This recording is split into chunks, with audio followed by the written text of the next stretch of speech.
Mr.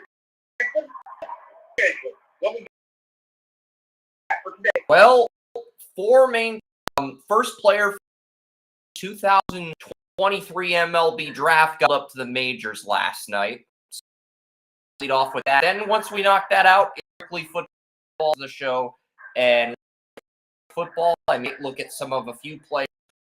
There's one Bruce top 100 I want to look then down the strongest 3 NFL draft where there will be first round player positions, and then pivot in the big AFC East and NFC East. But without further ado, the MLB prospect invite to the show.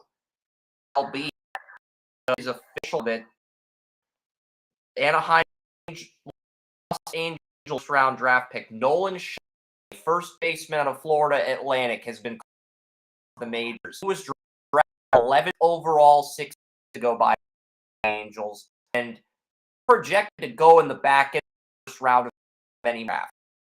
I was kind of surprised he went this high, but I gave the because we do search on player.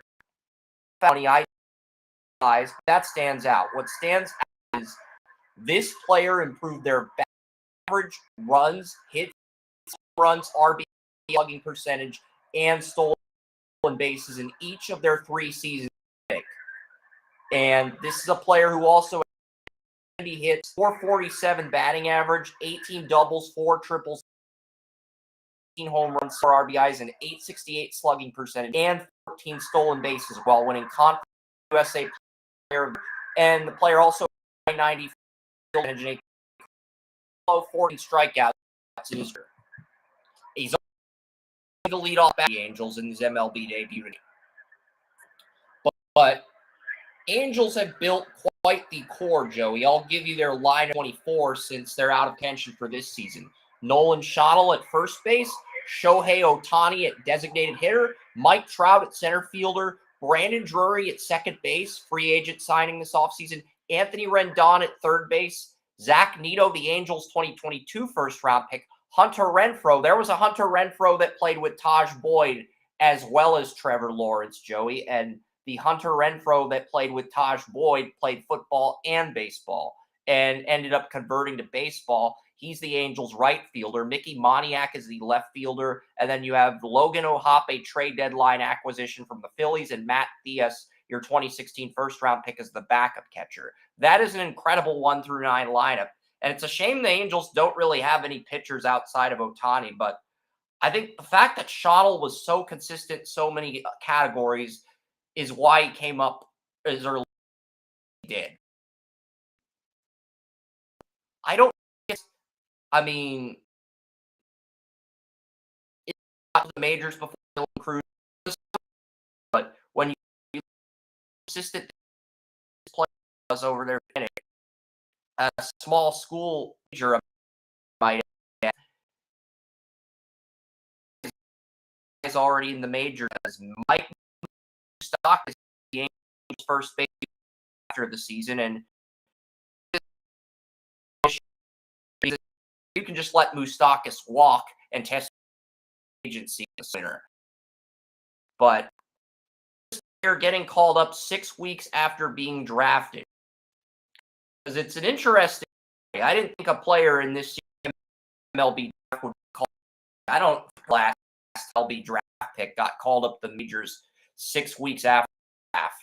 So it is a compelling story to agree. It is, and I, as my ideal first baseman in the first, and I can see some similarities in the top 10 to how he plays, or how McGriff plays. So, is it surprising that they call up so early? I'd say yes.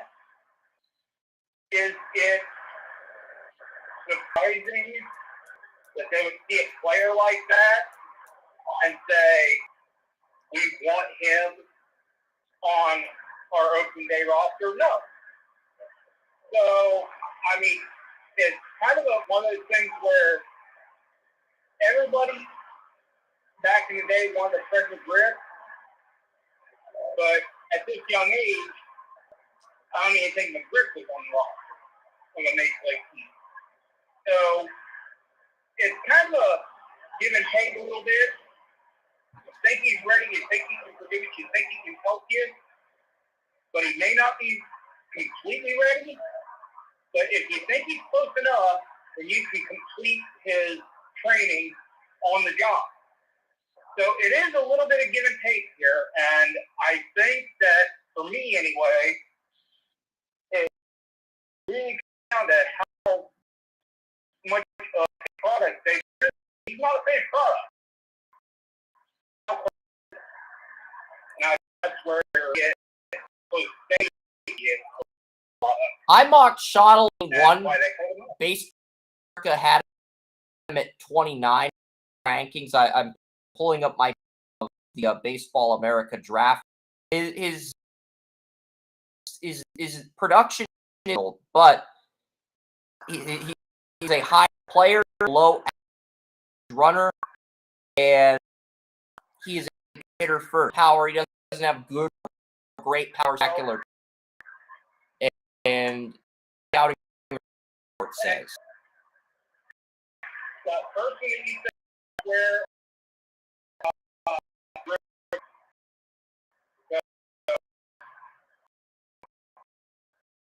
his knee surgery, I think he finally he ended up having by the time he retired at 5-6 surgery knee.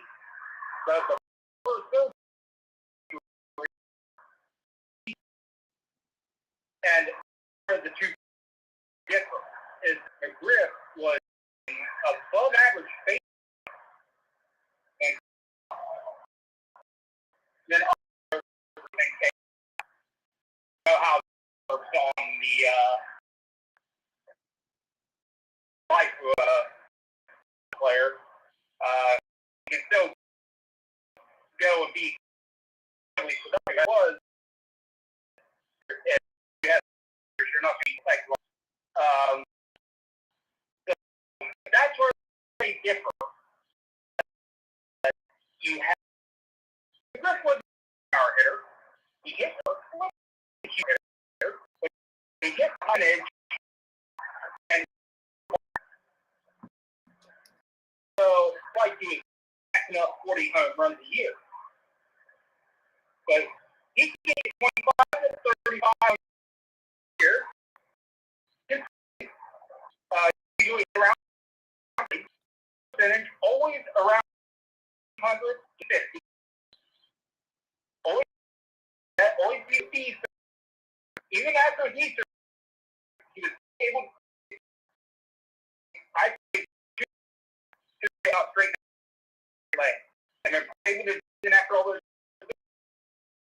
So how are you working to make his knee when we get stretch?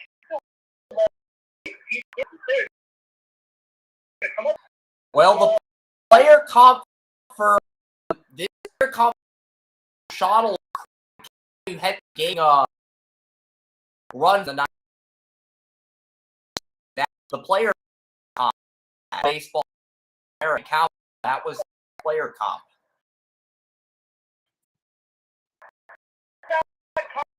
He was a good player.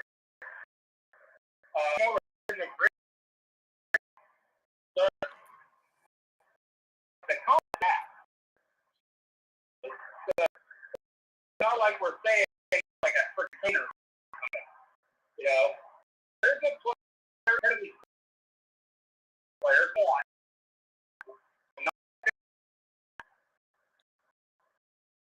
And I think that's what we're looking at. He has good players.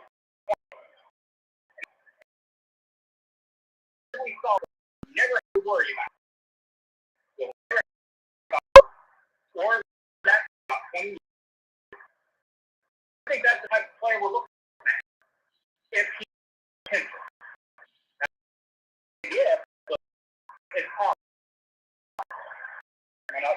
I agree, because he was not the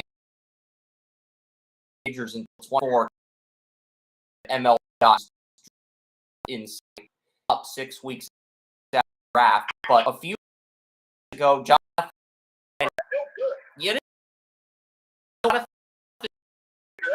Mayo 3 years ML that could make the majors before the end of the season. I think Sean was awarded. So I made there calling.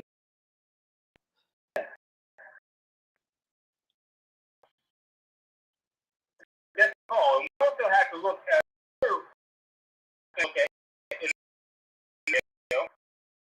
the Angels need, because over some of the Stock baseman, so that was a need, and some think he can play outfield. And this guy was already up in Double-A by the no, that took place during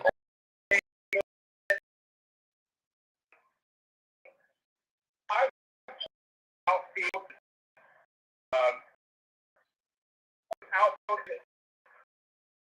first base, that fly ball in the outfield, 100%. So how he what happened. So Sean made a debut on he went scored an RBI and double play. Also converted to triple in the 9th inning. Actually executed a play in his first game. Have actually got triple career MLB game. 3-2.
the thing that they guard and that group is when to do game. Maybe more. I mean, yeah. Let's player in fantasy baseball is healthy. Shohei Ohtani, best two-way batter and pitcher, Babe Ruth. Okay, this is that has carries on the Nationals in 2019. Team that has, and they're the only MLB that has their 2020 first round pick and their 21st round pick. They still have their round picks from last year and this year in the minors. So Angels have an advantage now. Now, turn that World Series like the Astros, Cubs,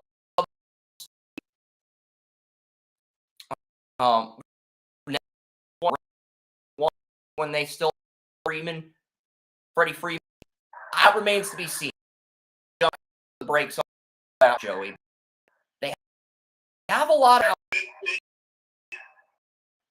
Bring up a really good point.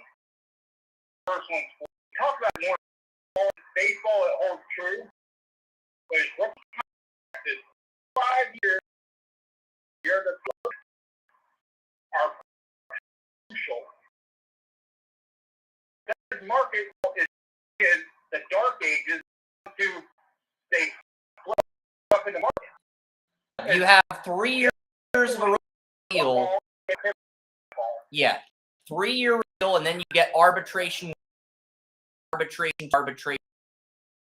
Some players trade more, and then they're so you're looking at probably 20 for 2021. Have Zach until 2023, and you probably have Donald until that 2032.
Shortstop.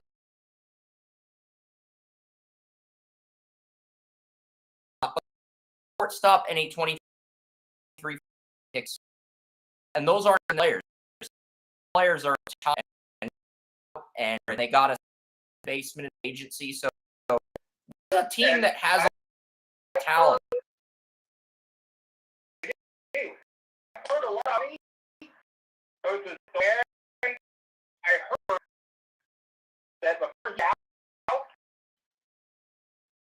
Angels for it. They turned it out. Broke out. That's it. No, that says something. They think of years acting order. Not only baseball, he is the top 3 league now. The batter, the pitcher, very special, very player. Oh, he's a USA one. That's why he's now. I say you in the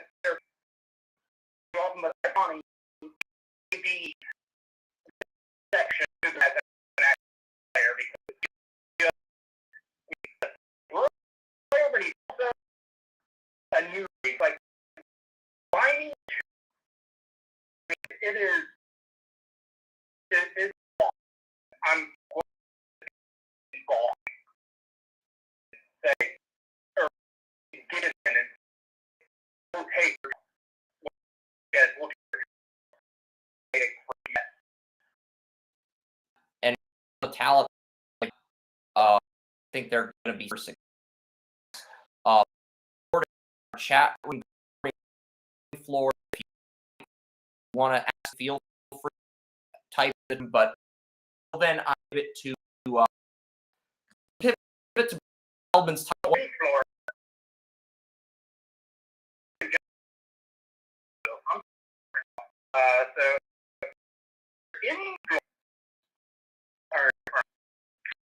Okay. I know. Viewer. That's great. But I'm looking at. I want to talk to Bruce's rank. This is the time ever Bruce on his top three list. A freshman here.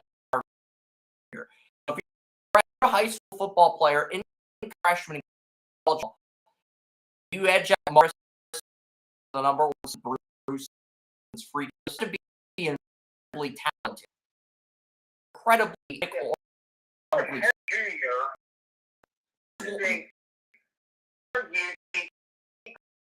in the draft, and maybe I would be the first player to go one overall. And Nicole 540 in a 10-2-2-1 which only set slower than Tyreek.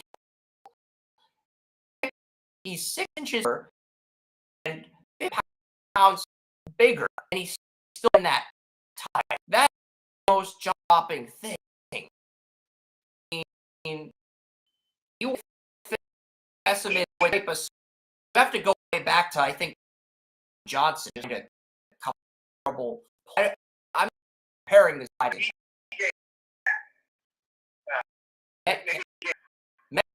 was 6'5". Yes, Metcalf is 4. This kid 6'5" this type was Cal Johnson. This kid, that's not what I'm going to do. No, but you can tell, can tell this kid from a standpoint. The best at wide receiver have come from. I mean, he the guys that great having. I mean, you don't know as level stuff like that.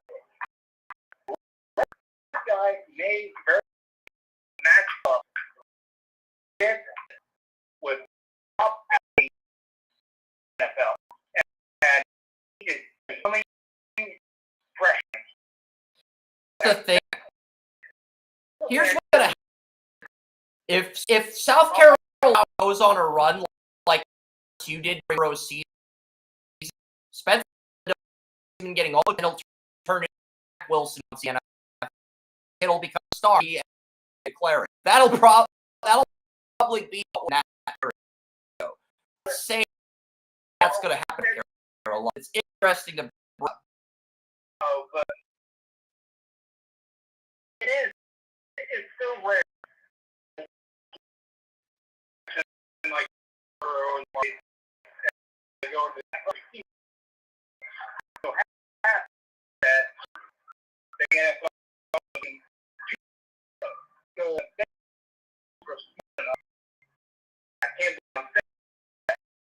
we're calling the small he have a level And this is alternate wisdom, but have a couple of actions and needed more.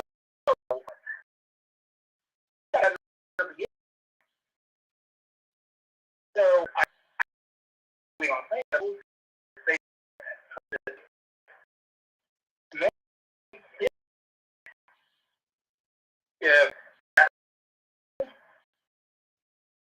if they will keep medical years on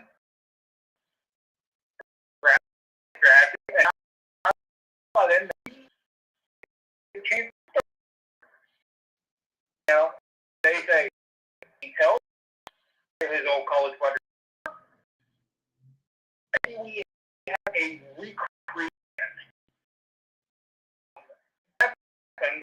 with the Bengals and Chiefs.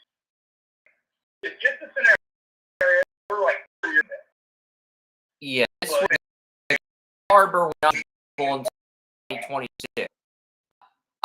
In 2026 and 2020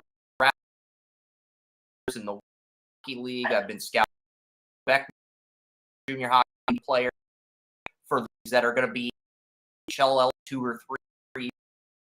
Also been scouting NBA Cooper Black. He was to be in 2020 reclassified.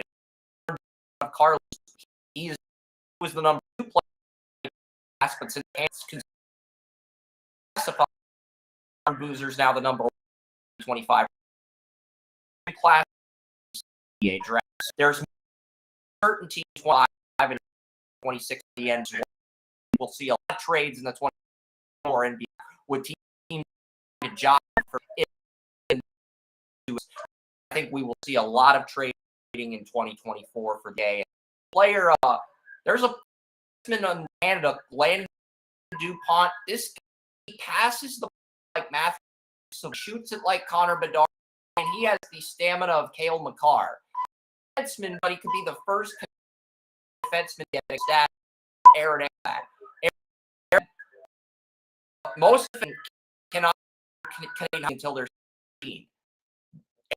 Aaron Ekblad is still the only defenseman to enter HL at the age of 15. DuPont, he might get the WHL as age 14 because he's the projected number 1 in the 2024 after. I'm not saying in 27 he's getting the same buzz and hard got at this point years ago, and I'm gonna put that on a it happens. So let's get back to the here because leads me this we talk about the Big Ten, and that is the best 8 position in the next 3 NFL drafts. This is a position where there's at least one first player position. We mentioned the receivers.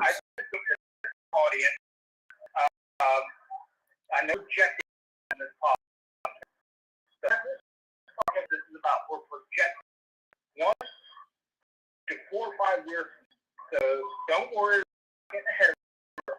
This is what this would be. And we are just looking for fun. We are not. Yeah. So I'm going to with the facts. I think 2024 is the strong 26, 2020. Now, to be the West, it is back ranking show. He mentioned our quarterback 2023, 2024, 2025, 6, and 27. Okay. They're a good quarterback 5 of the classes. I think 2024 is going to be a spectacular class. It should be more than 20 long as that class to point. Now, 2026, I have it ahead of 2025. Well, Don with Mahomes, Trey Lance, and he's supposed to start for UCLA as a true freshman in the 26 class. Malachi, I know, I remember his last but side backup, and he is a that I expect to start Tennessee by 2024 at the very latest. So I'm just looking at that, and I think class is stronger than 5. Yeah. Not that 2020. 1 second. They are one state that is some of those is these guys have an degree. They don't credit this because they're on the level of the UAE or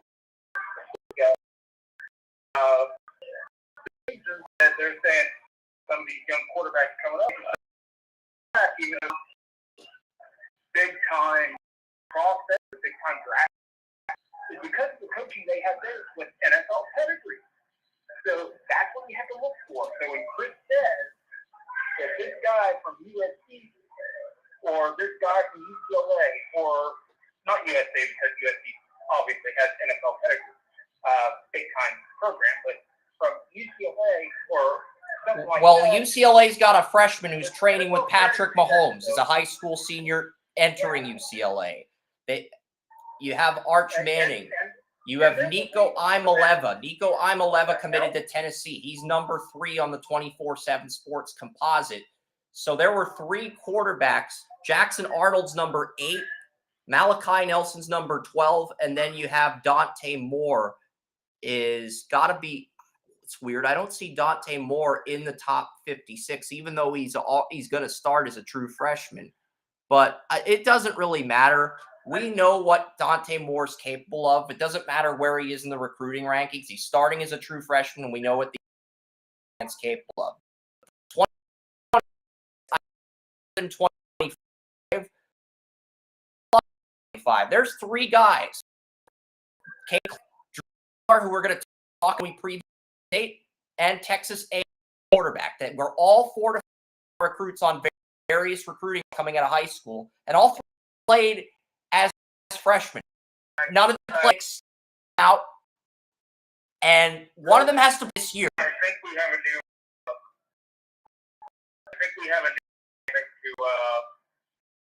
judge by because I just walked past one of the. I'm not sure whether it's the most intriguing or most disgusting displays I've ever seen at a supermarket. If they drink iced coffee that is Snickers, Twix, Twinkies, or Ding Dong, I have to question their judgment. Stop giving Will Levis ideas. Stop giving Will Levis ideas, Joey. If he's listening to this podcast, you are giving him some awful ideas. Yeah, forget you heard that, Phil. Forget it. Forget you.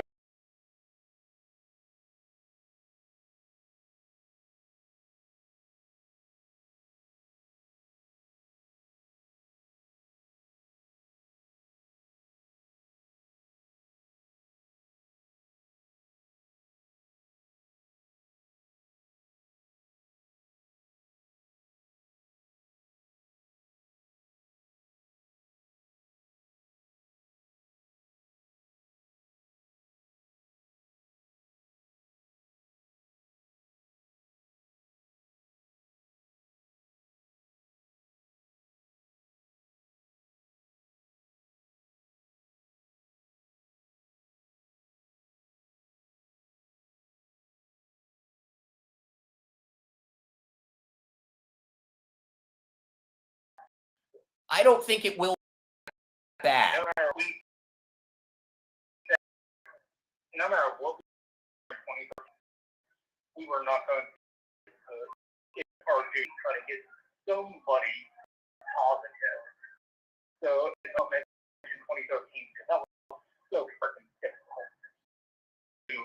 Wasn't Colt for, I felt when I watched the tape. Be a star, completely wrong on that. Yeah, it's like I was at a that was you were still a little bit at a point of a pessimist before first pessimist very real.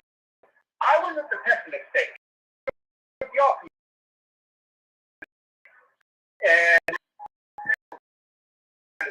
even was, we were, I think that was like 1 year ago. It was 2015 first podcast. I think 2011 was the year we were talking. I did 1 or 2 years. One, I don't think we talked about 2015. We talked for 2 years, but then we didn't talk, and then you yeah. And then we cleaned up. Yeah. But I know we talked about 2015 was the first draft we covered together podcast. I'm looking at Alar and the Texas A&M quarterback, who's a sophomore, and yeah, I forgot his name. I don't think he's as he wasn't in Wes's rankings. He was a high player, and the player Connor Weigman, and that's the name of the player. So Weigman, Drew Alar. So Nick, Drew Alar, Connor Weigman, the 3 players that we recruited in high school, and not some time none of them broke out. And for me, 2025 weaker than 26 at the moment. Wes thinks 25 weaker than 26. It's too early to tell. Too early to tell right now in 2020. Do you think they go something really good break?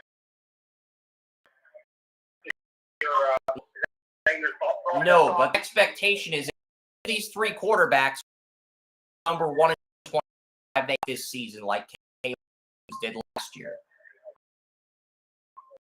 I think QBs are on available because I remember during the Orange Bowl when he had a quarterback who was a freshman, and then he had a quarterback who played as a freshman. The quarterback who was ready to step in as a freshman was Trevor. The quarterback who was playing freshman was Nick. That's a correct pop culture reference for Lawrence in the middle there as a freshman when he has subtly mentioned that during Orange Bowl coverage.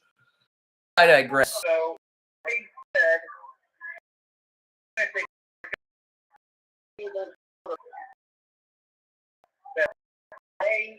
as so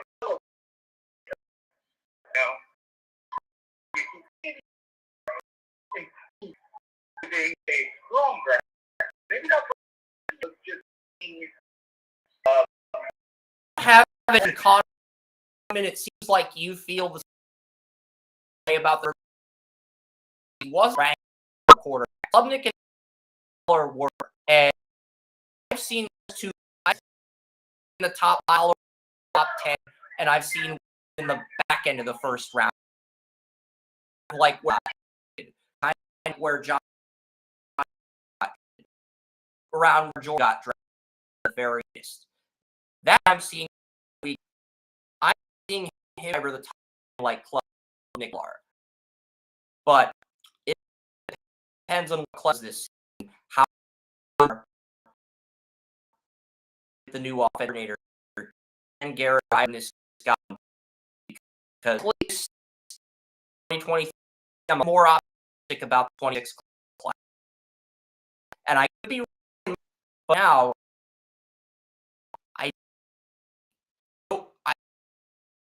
my telling me 2020 could end up being a really bad class.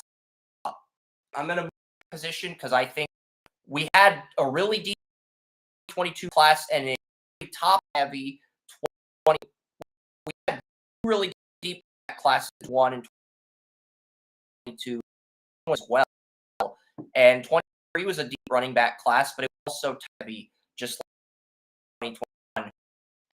2024, less, same said for 25. But on Henderson should be top 2 guys. It all got pocket savers, backup, Braylon Johnson. There's a lot of backs in 24. I think they're least 5, 6, 100. But after those, there's a drop. And then 2020, you have Nick Singleton, Penn State, mentioned Quishon Kins back, Dave Martinez, who started as a freshman, and Trevor again, the younger brother, Travis. All 4 staying in the round if this quarterback ends up terrible.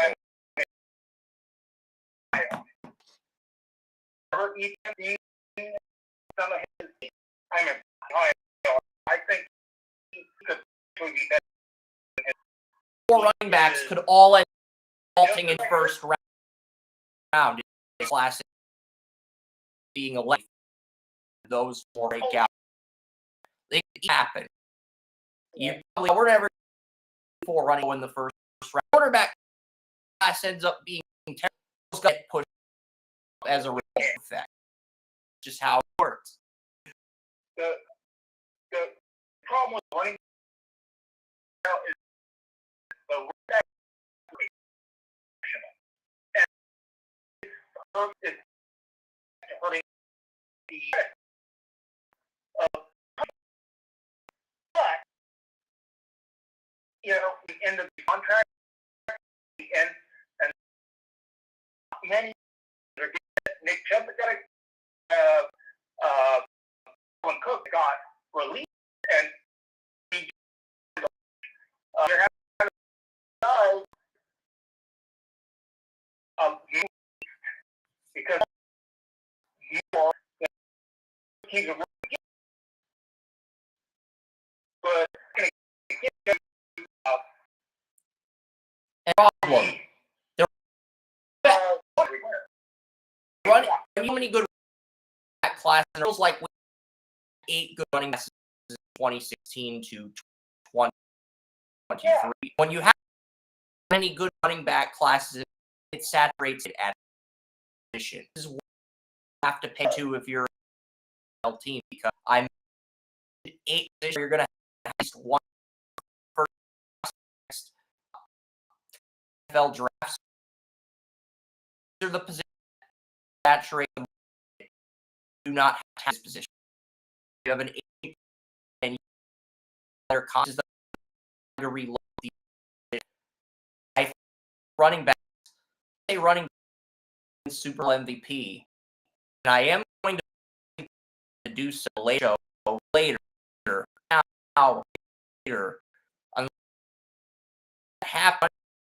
Super Bowl MVP. So until that happens, I think owners are going to have all the contracts. Fortunately, David did it at least, and for that, the contract I have time running back got paid. Right now, if you a huge contract as a running back, you're the count. Right now, you're having going back to running that has been last season because there has a generation of running back so much talent that he can leaking to running back up for because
thanks. All right, we're willing for 3 years. at $6 million per year. Believe it. Agents, but they don't know how to use the Henry.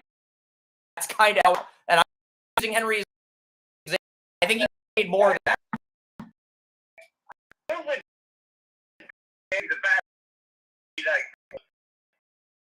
You have 5 running. $1 million contract. Yeah. Because it's actually have 4 that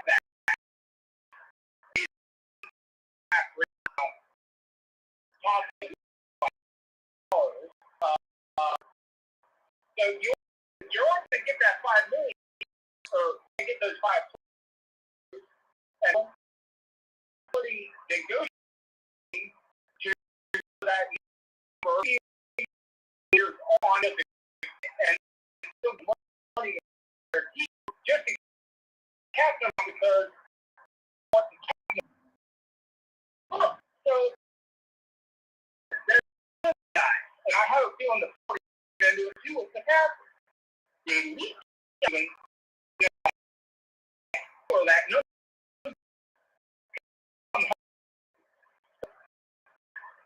Really, really,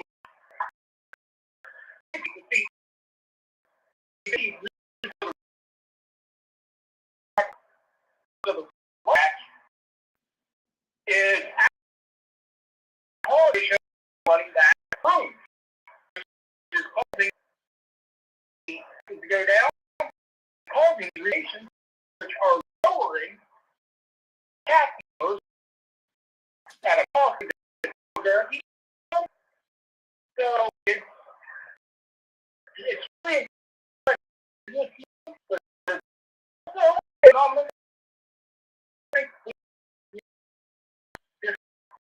because it is gonna. And right of the you look every run back from 20 to 23, right? Only back up like $10 million after his rookie contract is Bijan Robinson. I got about it last because in ETN's to be extra 5th players right now after on either running back in these redraft it's going to be making I think one three. I can't know.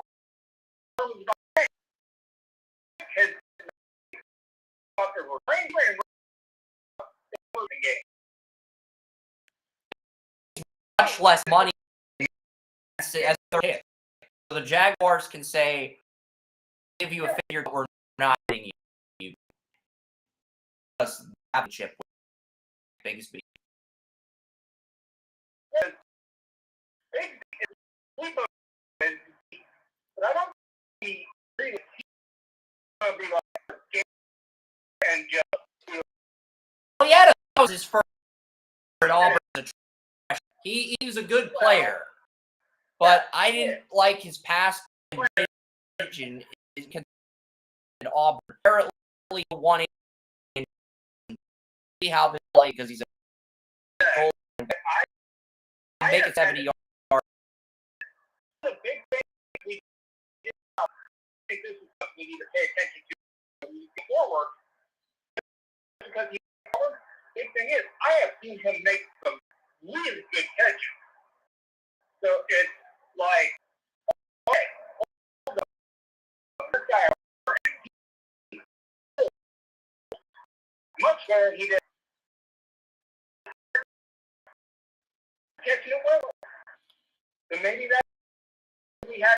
Why I say it's a contender, but he's going to get $10 million. I think the Jaguars are willing to extend $7 to $9 million range. I don't think they're willing to offer $1 million. And I think Najee has Jalen Warren look good, and there are some plays where not he has a open like a Trent Rich and these moments, but some he has the frequent and ETN just draft ahead. And great for the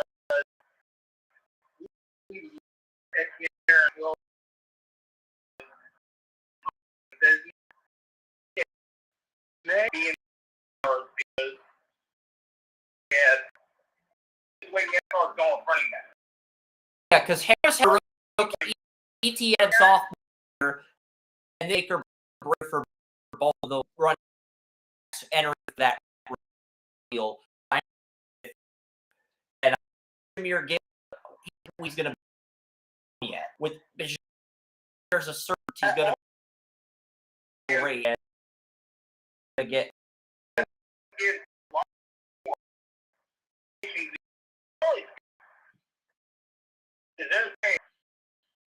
got two great running on the team. Running one on that means he has to work harder.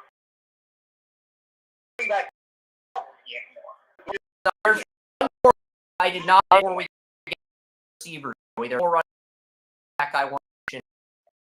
Ruben Owens, projected to start at A&M this fall. We're going to talk about Texas this week. But that is the last. And there's at least 5 running 50 for high school football. Ruben Owens is the only one as a true freshman. A&M's winning and guy the last few years. So.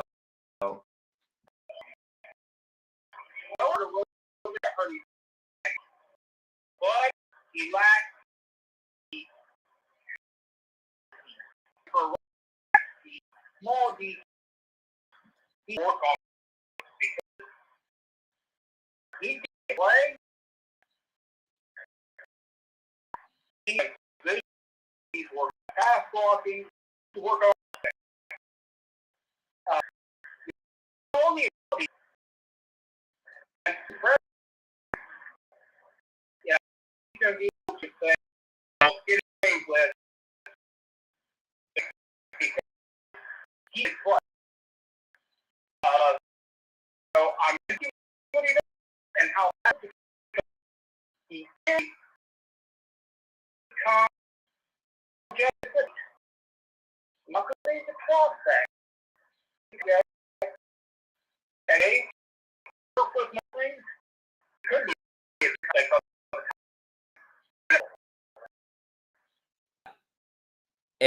and that's the Ruben Owens could be 1 in 26. It's too to say he's the one freshman starting right out of the running back early lead, in my opinion.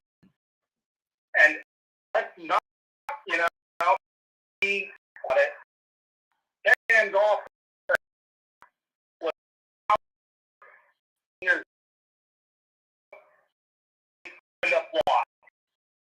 Now, things like Tennessee and Cleveland, the things there's one of those star running backs there. You know, for the star running back position.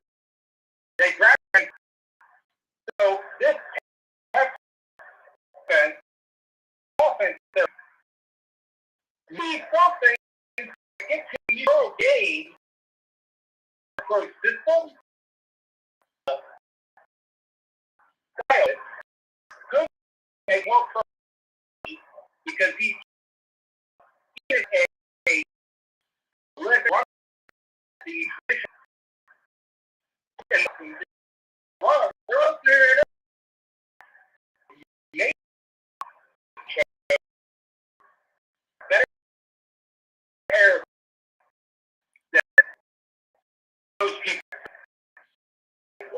That's a point, Joey. To get their position, we've already talked about this a lot, but Marvin Harris 2024, 2025 had wide receiver Evans of Texas, Burden the third of Missouri, 2 5-stars coming out of school are in my team, both the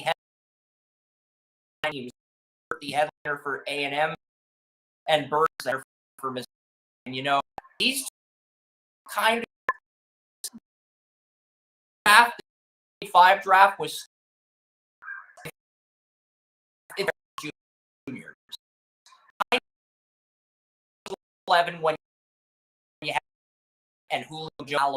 I see a little bit of Julio, not a lot of Julio and Burton, and I see a little Green and Stu. I just that pay attention. And then 2020 is going to have South Carolina receiver hands out. I'm looking at this group saying you have good receiver drafts where one receiver top 5 of the next 3 drafts. Now here's the thing that I want about the next receiver, like you're talking about.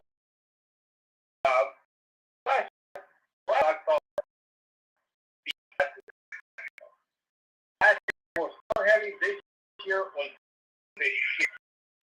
Do you think? What do you think? Do you think with the deep potentially get 15 like shit? Or do you think this class 5 superstars potentially get game here?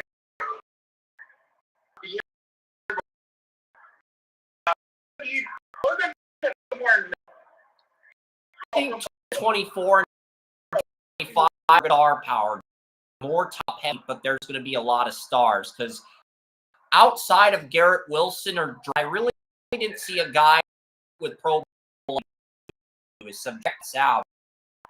My impression time now, obviously, with a lot of fantasy and a lot of receivers coming in from the 22 draft, they changed a little. My first impression of 20 was Garrett Will Drake might be the receivers class. There could be other impact players, but really two true numbers really didn't die as he could run out on the route. Both insanely talented. That makes it about the last major because when it comes to receivers, much receiver option, let's say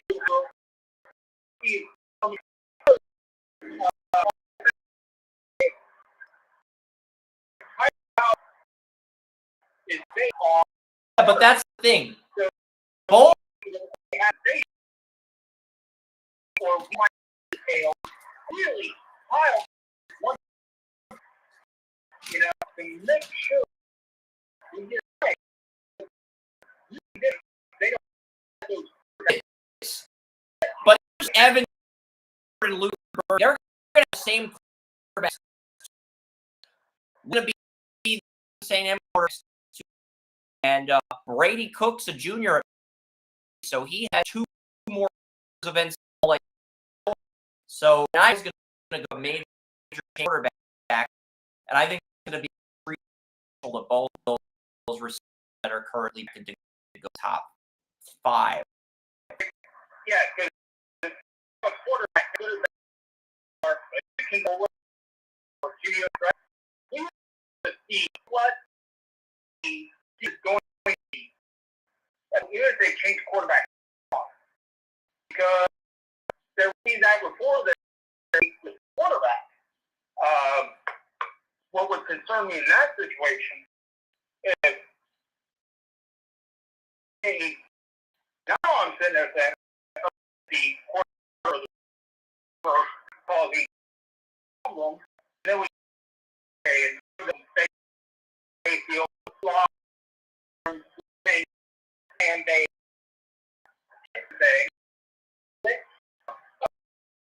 what was responsible. Then we we have to dig deeper into that situation. But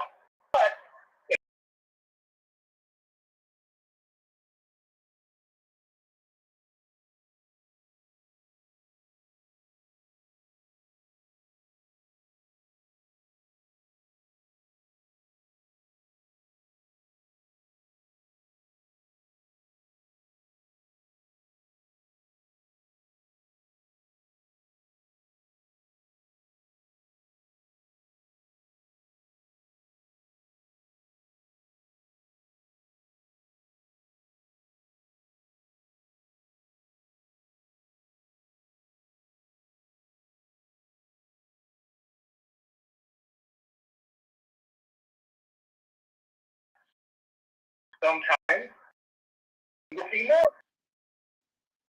Sometimes it ends up the quarterback. We see more. Sometimes it doesn't need a lot more either. Sometimes it's just we need happen in a game. Yeah. That, you know, that like that. You know, just a bowl game. Just maybe a tournament game, just a bowl. Something that we because we see them they fold under pressure. Yeah, there are two positions you don't want to see fold under pressure: quarterback and the kicker. If they fold under pressure, you're fucked. You don't want to see either of those two fold under pressure, and so it's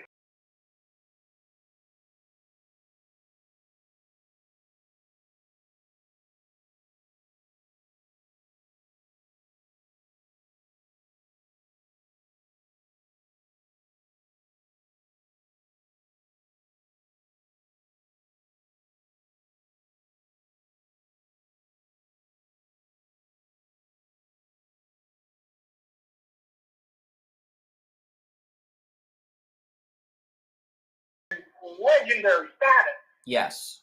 And Leftwich obviously had a great career both as a starter and a backup. Mostly a backup, but is one of the gutsiest players. But that's what we want to see. It took one game for Leftwich, senior NFL. And so we want to see. Seeing more is just that one gutsy. I taken that something I saw about PCR. After I text you about it, I detail probably should have, but he Rewatch. playing great. But he took there was a bad play by John.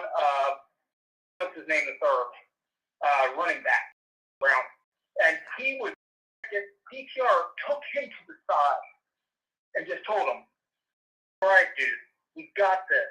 Show leadership ability." And sometimes what it takes is that one moment see this is the leader. This guy's the dude. This is I follow. Sometimes it only takes that one moment. Now, after that, hey, Josh Dobbs. He's saying that week now. People have been saying Dobbs or Monty now. Saying it. You're just forcing it because you. Well, it was that moment that because there were people that were saying that, but it got reinforced by leadership traits shown in there. And sometimes if those leadership traits take it over, we can have questions about a quarterback. Yeah, the DTR conference, which I'll play on a later. We're not going to now. Maybe we'll get in 2 years. Not maybe. I'm not will. I'm saying we might. But like, I interviewed DTR in Vegas. He was talking about other guys field with, and that should have been a green light to draft him in the second round. That should have been a green light to draft Levis. Because he was at the Shrine instead of the Senior Bowl, he got overlooked.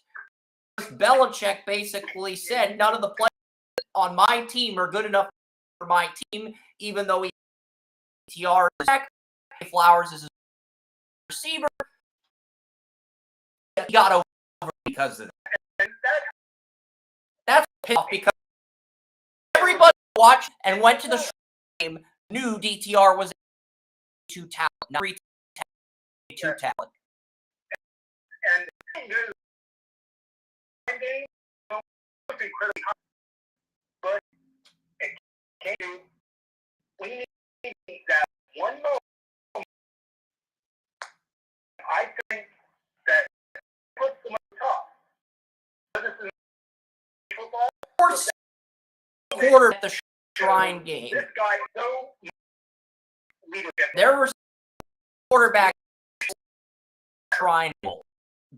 Dorian Robinson and Aiden O'Connell were the only two at the Shrine Bowl that impressed me. I thought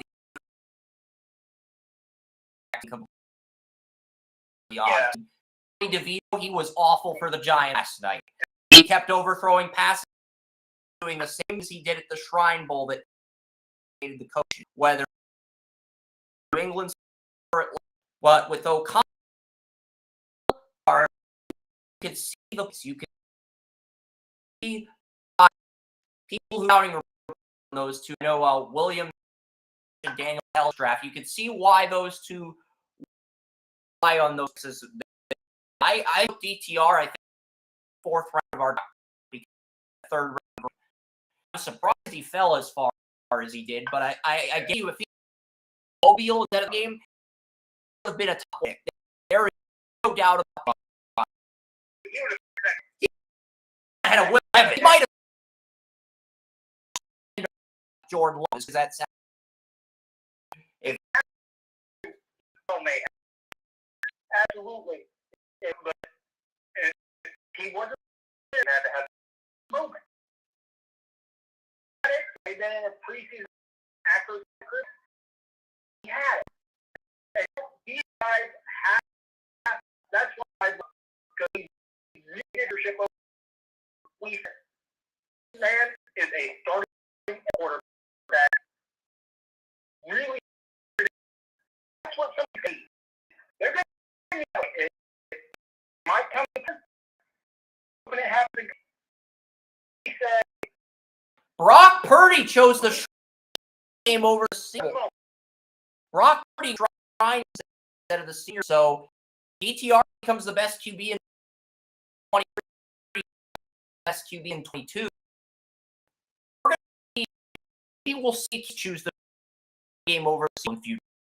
I'm not saying it might get linked down in 5. Now it's not. The trajectory and change because early go and anything wants and we might see the week.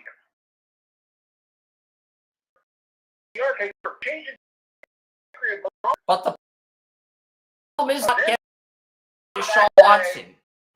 They cut it and do not increase in the fear of Watson's career is dead cat. Cannot hit point. If he is, he would have to trade picks to get to take thing. Saying he's good enough to start. I think he is. But the bottom is if the Watson at mass PTR were coming did last year. The top quarterback now, a massive quarterback, and the Patriots. If a quarterback is and that's just not going to take on Watson's contract. They're not going to take on the salary Watson's currently making. Well, and the Browns. That's true. That's to the when Watson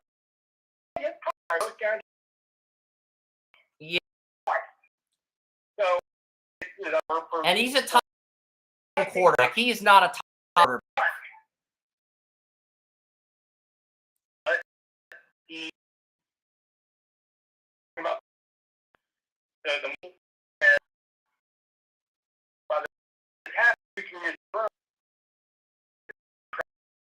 Yeah.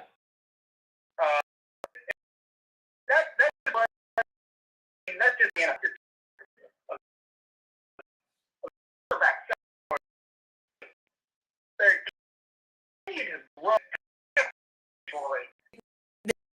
The point ordering the end of 29 said, no, we make a rule just for quarterback. We'll have an art system only for contract. I think something like that in 2020, not right now. But we're going to next position because we're going to get to the time. This is Utopia. I'm trying to remain calm, collective.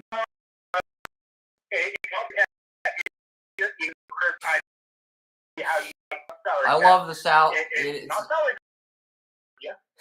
That's a good comeback, Joey. I'll admit. That's a funny joke. I'm not laughing because it's funny. All right. I'm going to quickly light in.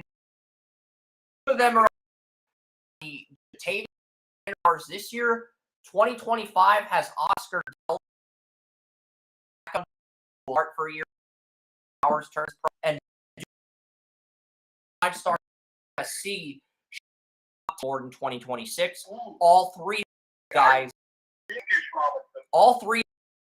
should be first picks in 2026. So if you're the Chiefs, Kelsey has it this year. You could Kelsey's your starter, bring one guys in to learn him. But for Bowers, Jatavian, any of these apply the option, and then that is ready to take over for Kelsey 5th-year effect. So basically, you could one of these guys as a tight end 2, make great in 3, and then you have Kelsey. You have another tight end to step in when lines are or retires.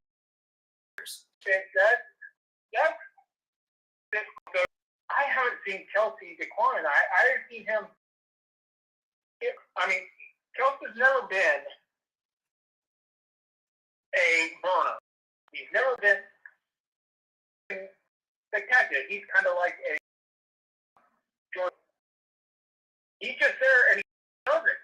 He just makes he open or catches the ball. It's like I don't even know like open, but off the ball. I don't and Mark going to straight Joey. I don't tight end NFL big money. Yeah. There would be like running back receiver market state, okay? And there's for that. Feel that with the tight end because that feels always going to man.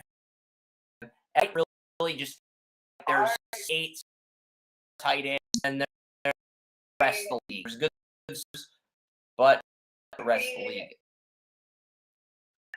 I've seen this pretty soon because I texted you on I think Wednesday. Like I want full freedom in a game. So third string, I think he's second tight end. The 49ers,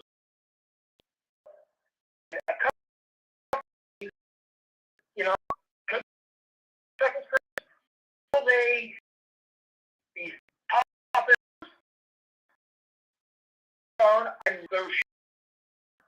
I'm seeing potential that I see a run rate like that tight end.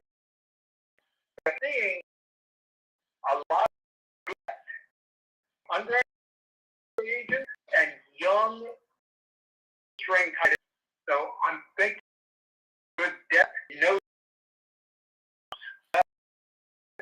Yeah, I think outside the first round, I really don't know if anyone would command 10 million.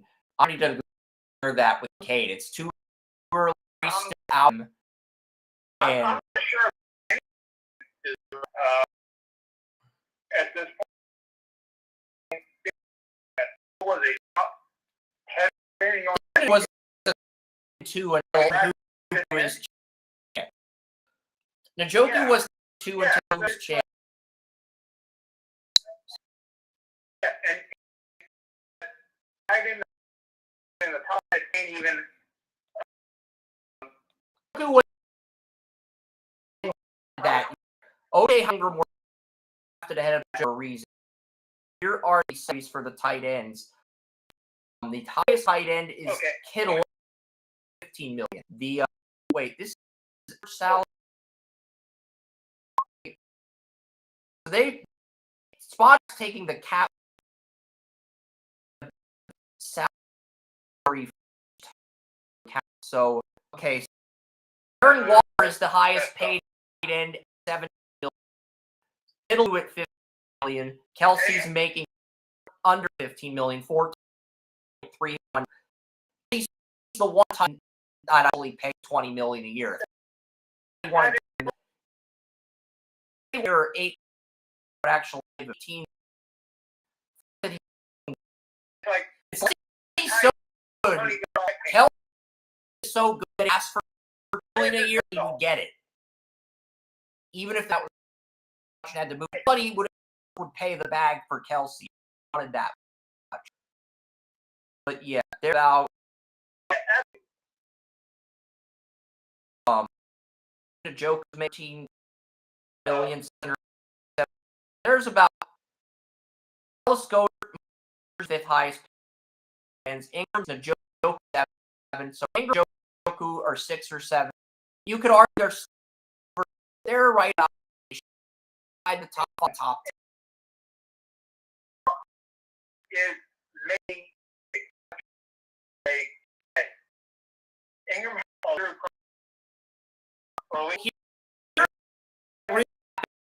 Ingram, Harry, Dave hate Giants is more than all. No, the article about Ingram. It's an article that Morales was at a time low. He felt he was suffering from pressure, weather changes, and he goes to Jacksonville. He goes really doing and suffering through depression, wanting to film because Trevor Lawrence him. He needed a receiver spot it with pull to 180. Sometimes poor Ironman. Yeah, the guy would be drafted. Which I'm not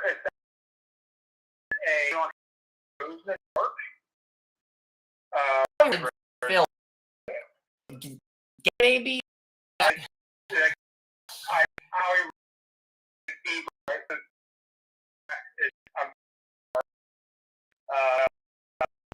gentleman.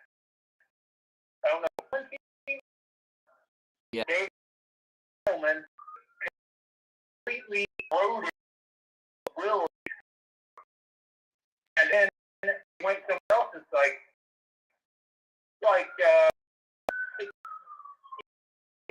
he has problem with cold weather. Yeah, going to do it. We've had him probably years. That's what took temperature. Cement was like 100. I a drummer work. Look at that team. Like she cold weather. He like Evan was basically Ravens. It was basically Darren Ravens. It was on the Ingram Waller with the Ravens. Jacksonville's Darren with the Raiders. Boom. It's the same. Just with quarterback. Yeah, quarterback. But yeah, 3 NFL. I think what is right in the natural great one, and you see this great player. Okay. If you have to trade up did for Cade, and if you have to trade up and be for Dalton Cade, you have to get your guy in this position. Because Dalton Cade, great.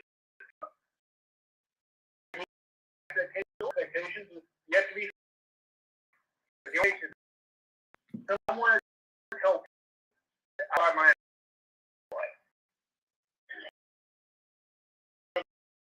really Ivan only patience to run. If you have patience for yourself, you're gonna have a really difficult.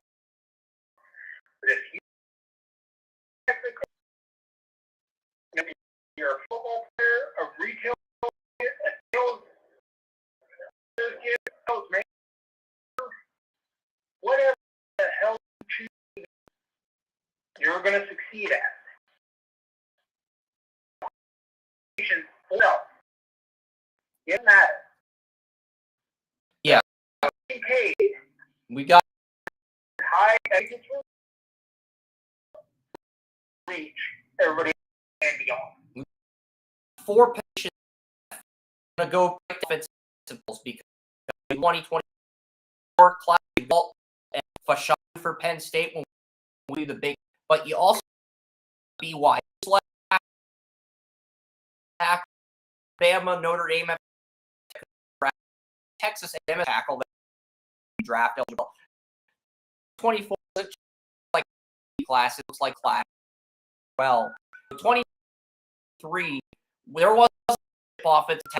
There were, I would say, where about 3 with potential independent pros, and they're high starters, guys might be project developing and start around to the rest class back. I think they're more top talent and be a class and how some of these guys fall. 2025, LSU Shane Howard 5 for the 2025 NFL draft. Yeah, I know, but has his board 5. Not doing a mock. He has a preliminary and number that list is the next Longhorns left tackle and number is Campbell. Evans not. I really think that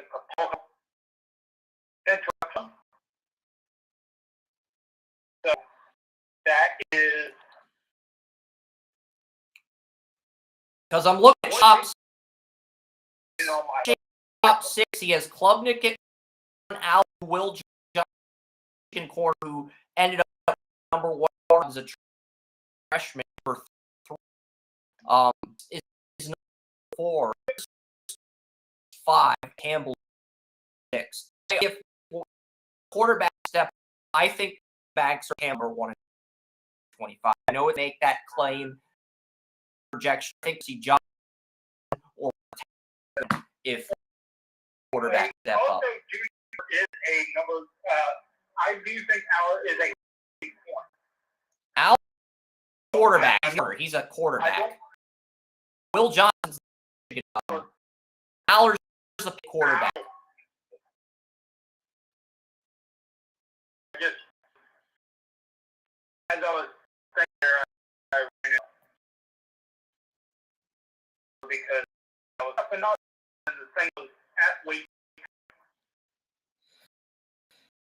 You know, like that's kind of if I think or out, if neither one of those, it opens up possibility for Wilson, Kelly, Banks, or Bill King, maybe even one of those more birds on if none of the quarterbacks step up this year. That's the thing, because 20 will probably be I just think it's just a feeling that 2020 will end up better than 2025, but I could be. It's still early to say. I just feel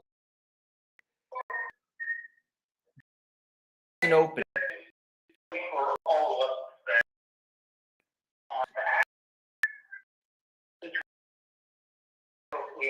Projecting. We're not doing mock. We're simply putting.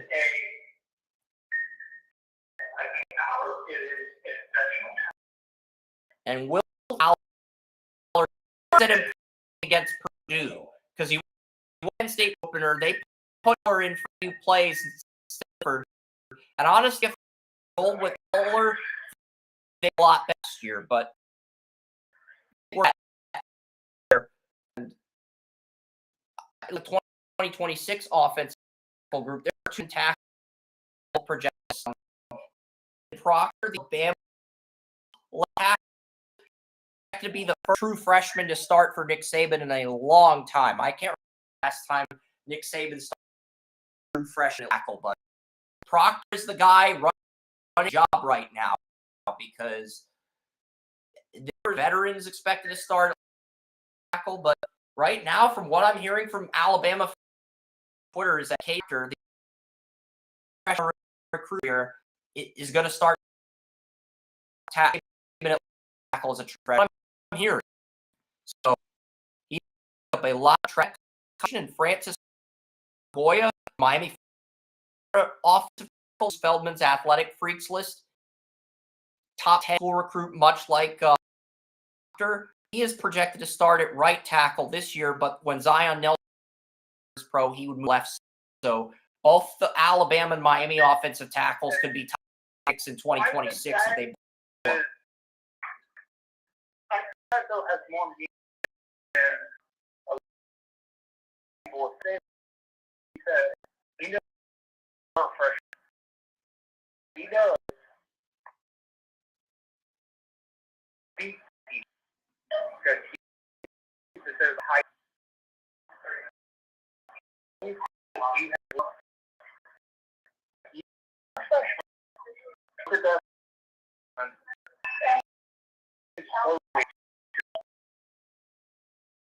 I think it's hard to see. I want to look at price paid offers really on my phone. I'm not going to do screen share nation because I want to see off tackle salaries and look at the rankings here. Okay, so Jeremy Tunsil's made 5 number. Andrew Thomas, Trent Williams is the second paid tackle. Thomas for $20 draft, and he's making 23 and more than the 23 million, 10 million.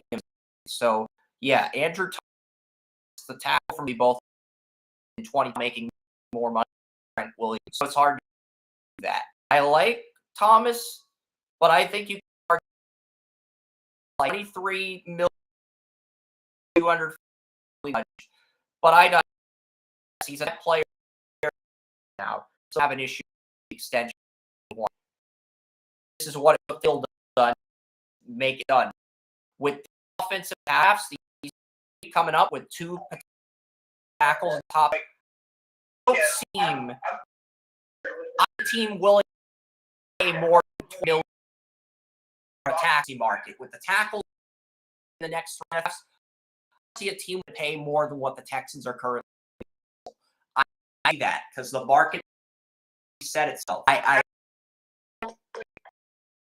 There might be a few willing to pay in for a premium free agent, but I don't see it or tackle. Like we're gonna have Sewell and Marlon enter the 5th year tender this with fight and the Lions fight 3 tackle 2021.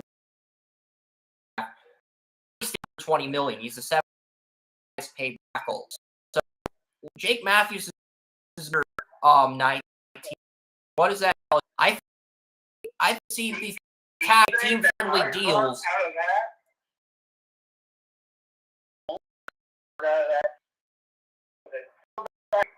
Best tackle. Over the last. Actually, Joey, third highest paid left tackle now. Making more money. Laramie, he was the first. He was,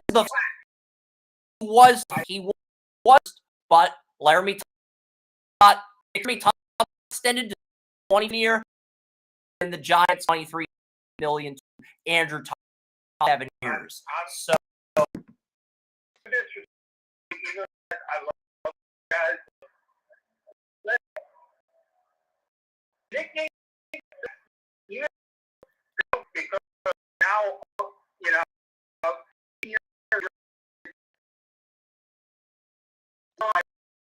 he is the strongest. He is well equipped. Even if nobody can touch him. Why is he so? Or you should, maybe I'm not going to get because I believe in my which was respect from the outside. Looking in, and much of Thomas. Oh, he was a tackle. Heading number one. Heading into the offseason, number one. But the Texans had worked AR guys as that, and looking at the draft is because a year to pay your tackles, because this was a year in your position, but you this is the 2020 Phil did not have blue. You were going over a left tackle this to do it. This was the year over a left tackle. 24, 25, 20. Now that we tackle is now you have to take it if you're an owner. Okay, I stand that, it's just, college, back to the whole thing. I call him silverback. I there's a tough year for him. How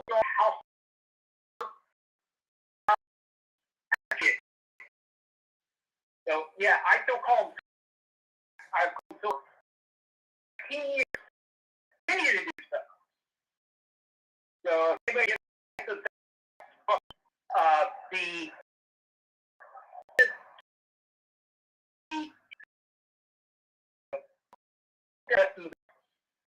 I think he should be paid. To your credit, good point. I can see that. But the best is the best fit. Even his contract runs 27, so even to time contract out, the next day, 20 Trent Williams 37 for get our we should we're back now. So because these deep, the 49ers might have a process because replacing McGlinchey with Colton McKivitz, and if McKivitz is awful, they are right tackle Williams. So Niners take the first tackle in one of these three drafts, starting right tackle and grooming him to success as second left tackle. I can only see the of tackle.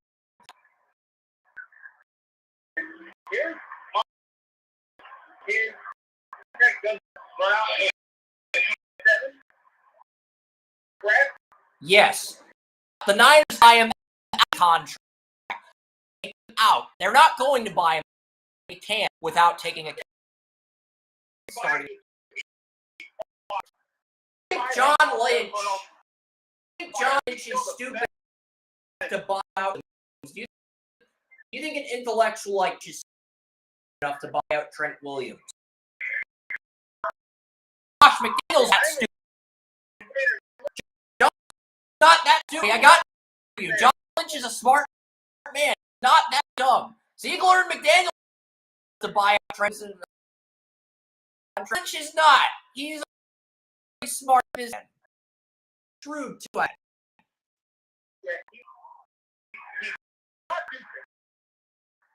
He's not I'm back going to regret. He thought he was going to regret side. He's still at the top. I don't think he's regret.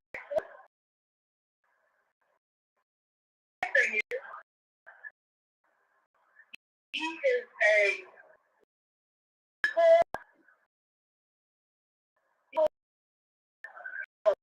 the Giants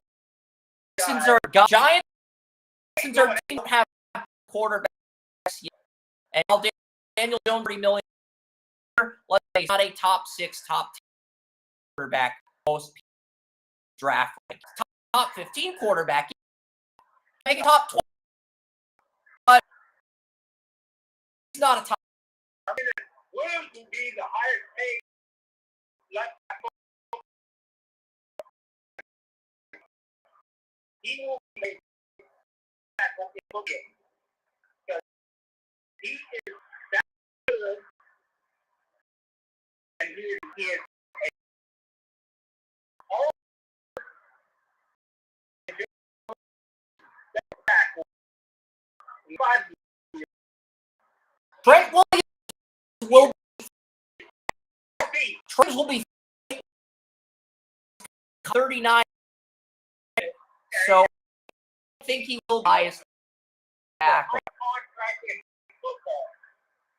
He made the highest contract right tackle in football. Most of the retired. I will look at the say I've had enough.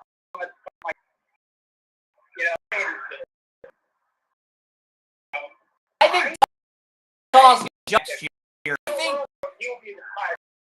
Kareem Doris saw so much year to left tackle the Vikings. He was the number one offensive tackle football at one point, where Thomas was in year 2 of his. I think Doris saw. I think Doris saw the Vikings is up Trent next season, and it's gonna piss you off. It's gonna piss the point where you're gonna screen his foot someone's ass. You're gonna want Dennis Green, Vikings come back from the grave. But like Howard after had comments, so I'll acknowledge that.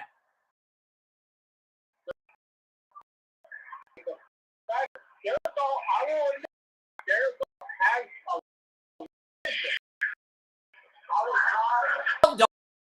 had a blue chip on him. I think I had a 8 on slide 7 on 86 or so. Maybe low. So. I'm not going to do it. I really like him. He's going to for a long time. Like, yeah. And I just look at cream the top. It's like, yeah, it's just randomly green during a back to me. Let's see, goes around. Leave it in the cream of the Lions are going to have to cut Rag and pay Taylor Decker and Sewell. They want to pay those guys $17 a year. If they want to pay those guys that, we're going to have Frank Rag. Tony Moore told me this year's draft. And now that I look at the numbers and the analytics and the finances, contracts, he's right. So, not enough to earn that money yet. Do I able? Yes. earned it yet. No. And I'd say the same later. Even though he was fantastic as a rookie, if he this year, he will get a 5th year and he'll probably stay for year 4. Arisaw probably a guy who has done enough to probably get year 3 without having to go through year 10. And he would probably run the market. Williams. Could Slater yes. More than Trent Williams? Hell no. I saw Mike more than Trent Williams. That's all I'm getting at here. That's what I'm getting at. Let's hear from the competition. Hell no. Yeah. This is the thing.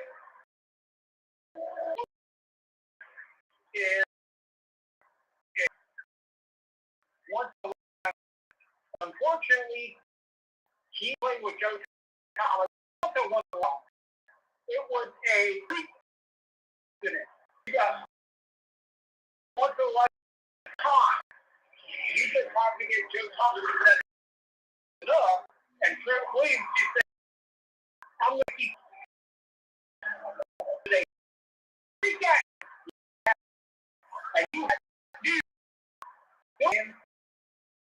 People said, he's like campaign.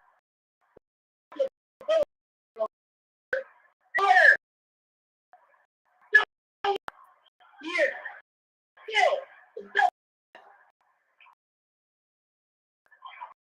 And if you go lineman up there,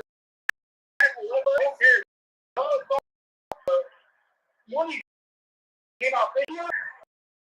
What? Still sitting there saying, I'm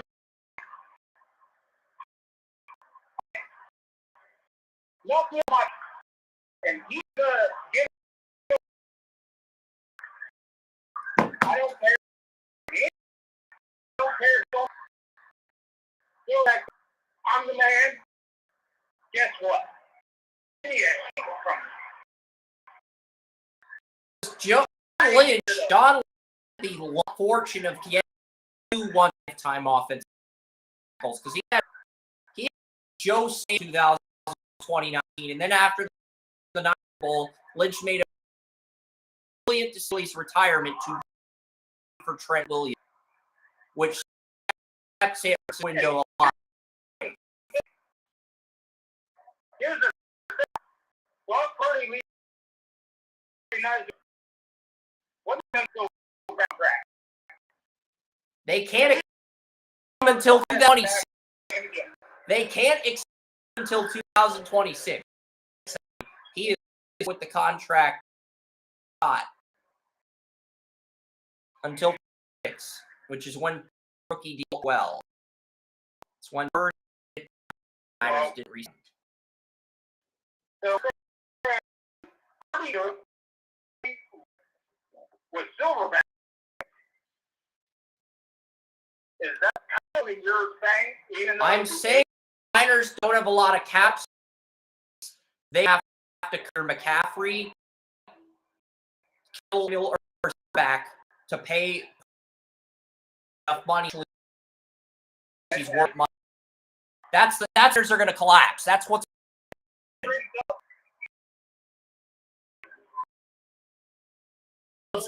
calling it.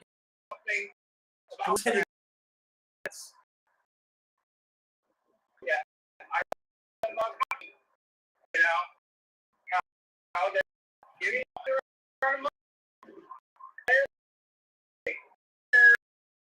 Contract by to get money to lower the cap, lower the number. I think here, all money. What I think is, maybe let the thing go away.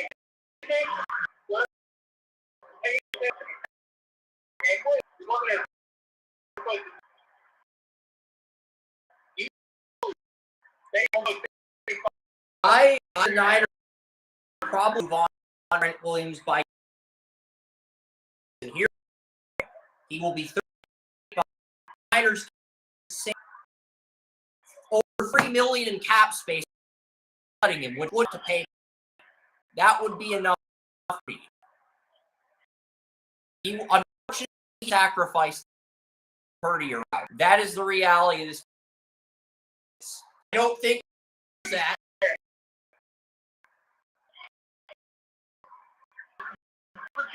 Guys, don't because you can cut save 30. Anytime you can cut a player to $6 million in cap space, you have mid. you have to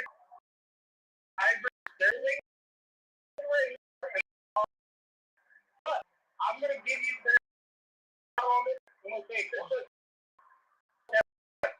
you have a key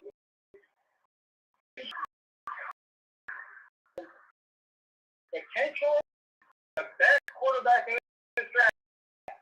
2 years could be one of the top 12 quarterbacks. Do you think they go after quarterback Williams? You have been for decades. No. Happens. I happens in the cut. Go to the Chiefs here and try to revolt Mahomes over. That's how it would end here. And that would just fair Mahomes have blind. That would be the other. I'm aware of the congratulations from yesterday. Just situation, you know, something changes. That situation comes up. So it's some young quarterback goes, and he said,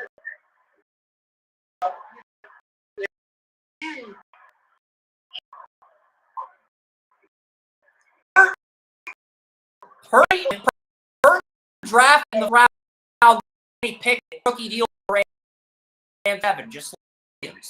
But because he was picked 7, his deal at 2020 means the Niners will have high in order to lock him up. And until 26 free agent, the market, the only way they pin if they from Williams at that point. I'm not saying they think it'd be insanely idiotic to consider this. At the same time, is a bit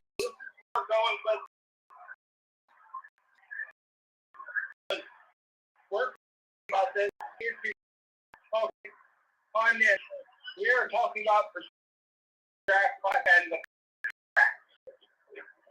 that could impact the position any player and we have a to contract in the situation. Only sales in the NFL are making $20 million or 20 or more. Oilers, the Chiefs, Watson, Eagles, talk to your Packers, attack, get the Jets off in 24. And tons. Those are the 6 tackles. I think are joining that. I think it will be 9 to 10 tackles making $20 million. But I think we any tackle $30 million. There is surplus offensive position next 3 NFL. I don't think we'll see a tackle make more making. I think that Chris and myself because I'm Chris is taking the position of an executive. He's still being political about it. I'm fighting you. That is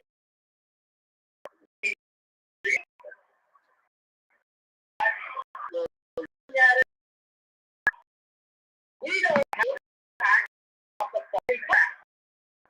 Oh, here I just found something really juicy before we get into the Gardens. 2027 year is open market and that is freaking insane, man. Laramie Tunsil and I love Laramie. Love Laramie. So I'm not gonna confident. So and we're both UFA in 27. So that is actually assuming there's both walk agents in 27. That is insane.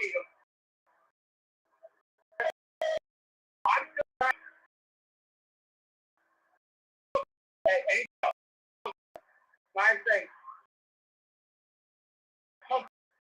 does, and I'm still back in the day. I'm looking saying now.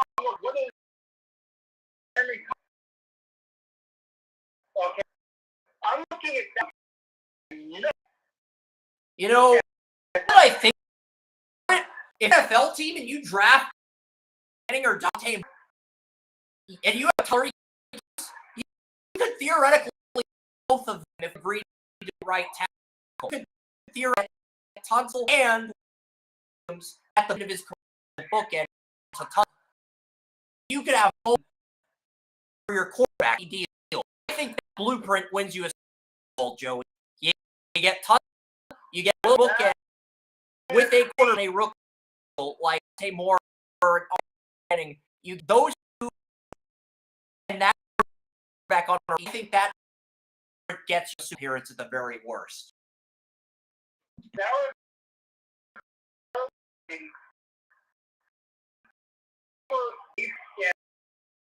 offensive line. I combination, and I say, Chuck, I am that. So get the absolute good. So my ass, I would get my combination. It's a good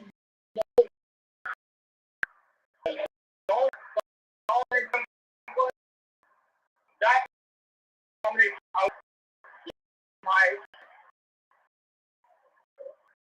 it is possible. TV deals are going to go. Coming up, If you quarterback on a 26 and both Tunsil and Williams hit the mark, you can technically get tackle quarterback at 26, and your son will have of opportunity in the Super Bowl. Those two, 1 or 2 year window that would be there. That's all we're at. I'm gonna get where some on that before the rankings. And I want to. I thought, and comment anybody would be or from last track. Because I'm looking at the perspective, these guys who are still in the same context against it's just infuriating to me that a guy thinks is that on football.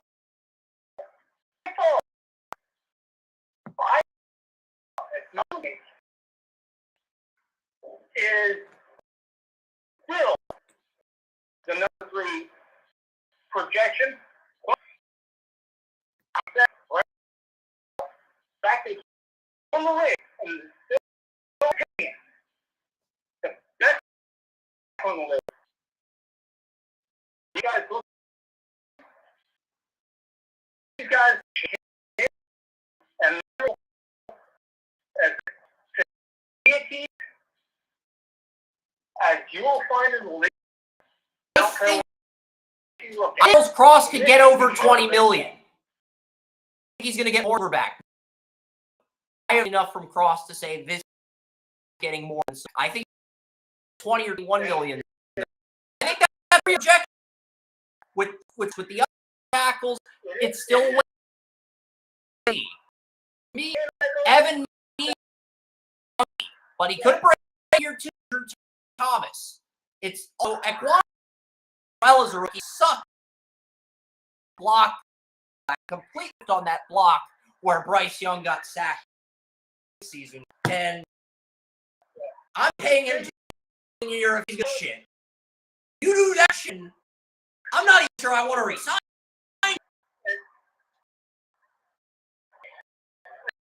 You guys like count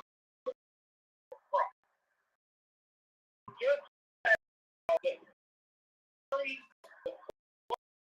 I think that comes 3-4 years down the road. These guys need to take a long, hard look at how Silverback did it. They need to take a long, hard look at how Clemson did it. Because these are the two best left tackles in the league today. And anybody making more than them, in my opinion, as a player's opinion, is absolutely abominable. So these two guys are head and shoulders above everybody else. But to your point on this perspective, I understand. Because, it's like, I help teach you about this. And you reminded me about this perspective is incredibly, incredibly important. From the business perspective, it's a good move for the Giants and any other team to do it now. Get ahead of the curve. Even though it's just like now, Collins ain't going to be for 2. And these two left tackles coming into the game. These new offensive tackles, regardless, left or right, because we're seeing with the Browns right now, with their right tackle, our game, and holy shit, his punt, if he keeps playing, it doesn't matter. Right left tackle. Look at, Orlando Browns. They're still back wing. My biggest fear, I do think on from Conklin next year too. My biggest fan is Ron Jones so good, it's a Brown situation. Baltimore enough to play. Browns act trade one to keep the other. That is fear if I'm a Browns fan, because I could very easily. It's afternoon where this is happening. Okay, Cooper Beebe, top 20.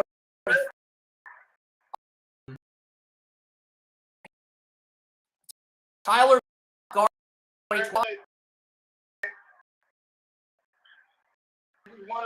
I'm not looking at it as the Browns, looking at it from a Browns. I'm looking at it as a player.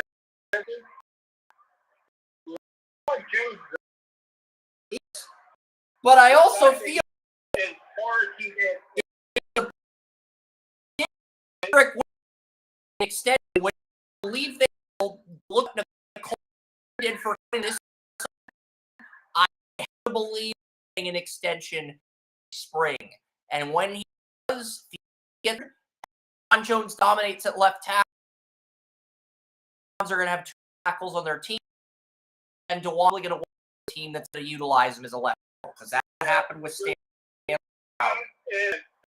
how and if somebody can look the part, they do We're talking a guy like Orlando Brown or Trent Williams those guys, or let me it's got to be used. Pretty called. Because what is incredible. If anybody, and not something you said, I said, Jones is just that guy. This is me saying, I have seen him down the Eagles. The Eagles. What a Eagles.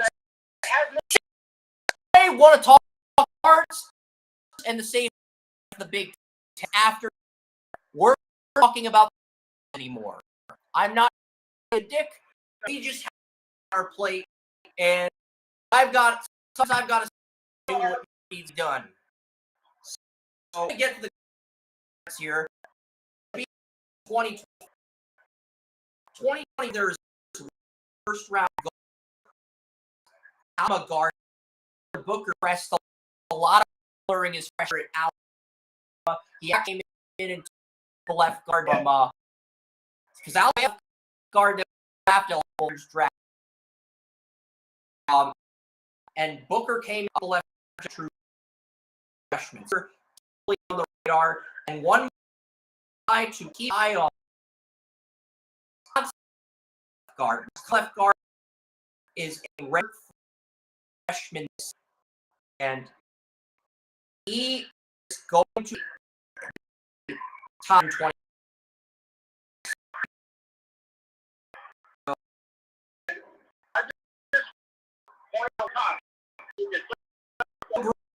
Yeah, Joe Bruner.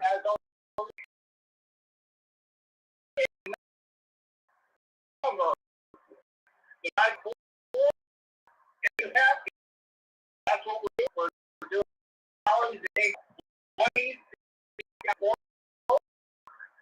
There's all we are local.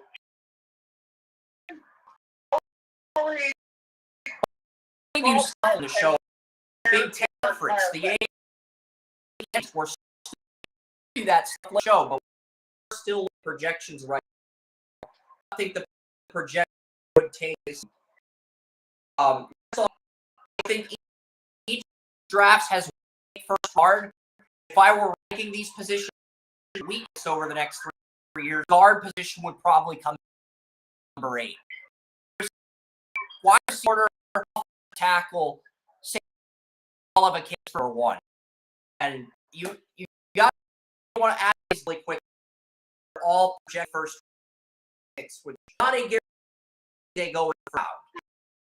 It's guard position. I know in this way together. It is actually from what I've seen.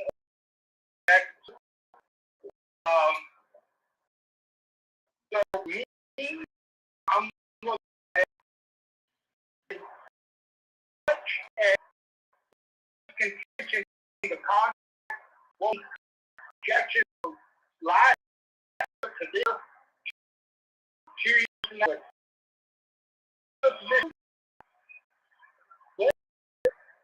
I can't do that and say that I need to look up to this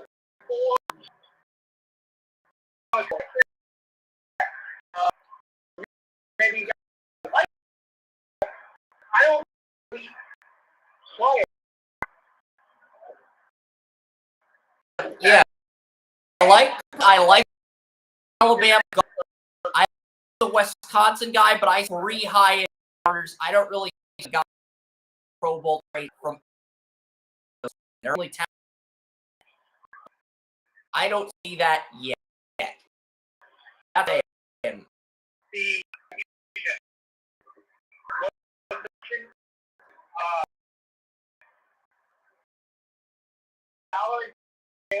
I believe free will pass. surpass Jason paid.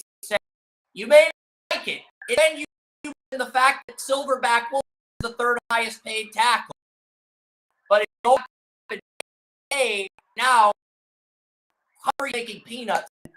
He's only making about 14 million, making like 14 million. He's only pay million to make a high center. I'm willing to do that much player and because 3 to 4 really, you know,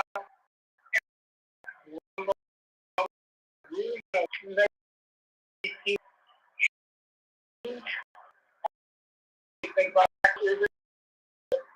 often is it see the market offensive mission. I don't think we'll see any over, but I don't see the market just like the all.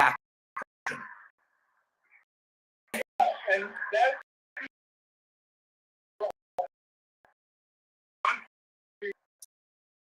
Now we're down. I do think we see the corner position. We see the quarterback because the last 3 NFL drafts, 2023 have all been good quarterbacks. You can even 2020 draft. So 4 good quarterbacks in a row. The next 3 quarterbacks are good.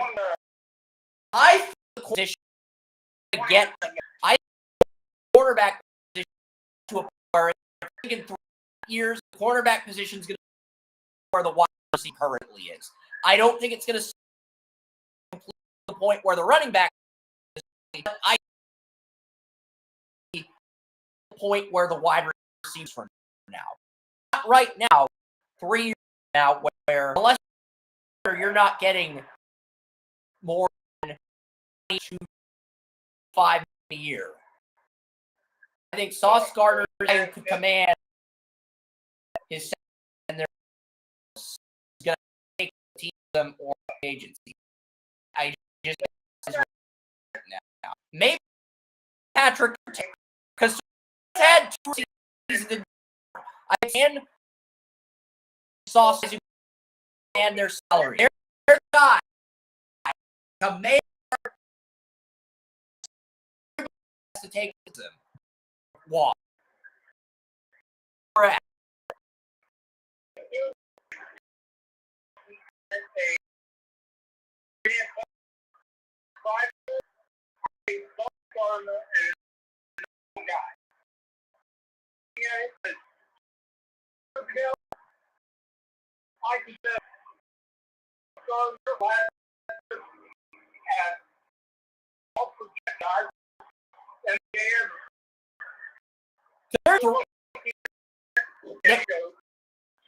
Then you when these guys are saying everybody except for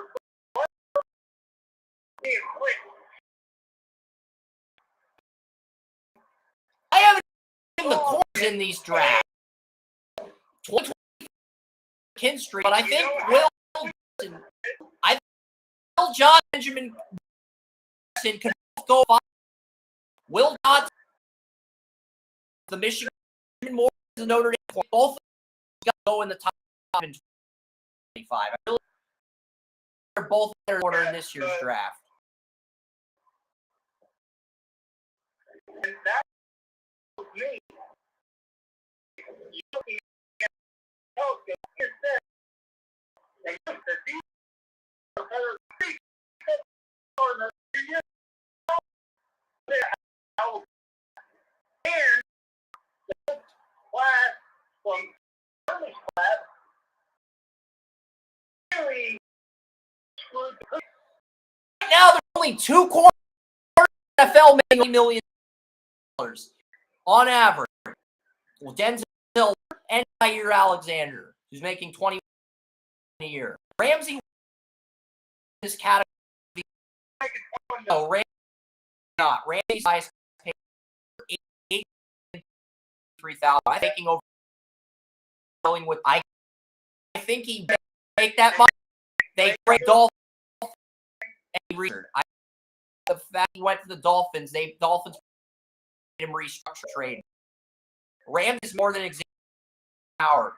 Trevon is making $94 million. He's the fifth corner. Marlon's making $9 million. Four is not. Sauce will. Is he making $20 million? Is he going to $95 million a year cap? Because I can honestly, if you pay someone $125, I can honestly see a NFL team paying when his deal. Whether it progresses after that remains seen, but honestly, a team $100 million if he's stealing the jet paying that.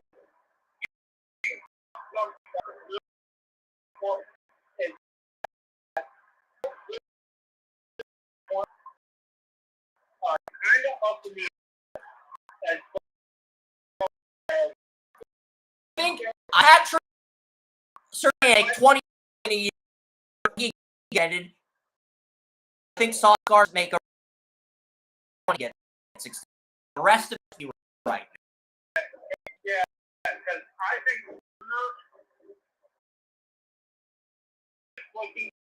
I praise him for bad.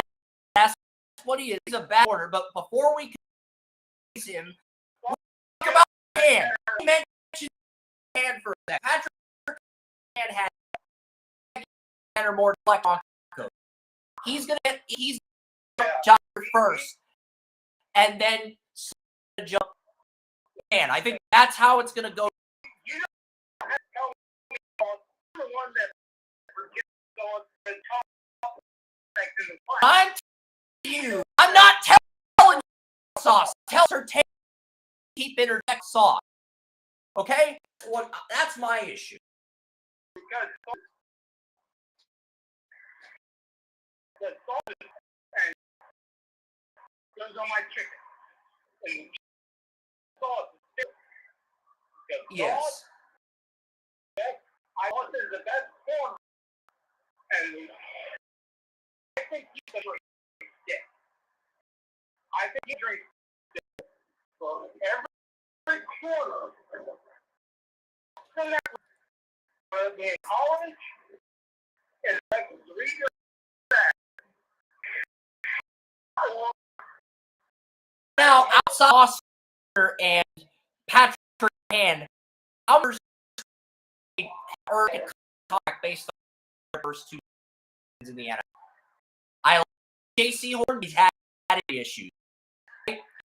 Caleb really got demoted. He's getting a fifth-year tender. He can't cut because I saw him at like freaking from the Titans depth so far. I mean, he makes 70 a year, but he's not yet close to he's so far. That's not just because in the same said with Stingley, even though I do think Stingley has a match Brown Ward's current salary. Give or take. He could match Denzel Ward. If he stays healthy from this point on, he could match Ward's. I don't think he will be remotely close to what's after Israel's up. Yeah. I guess my question is,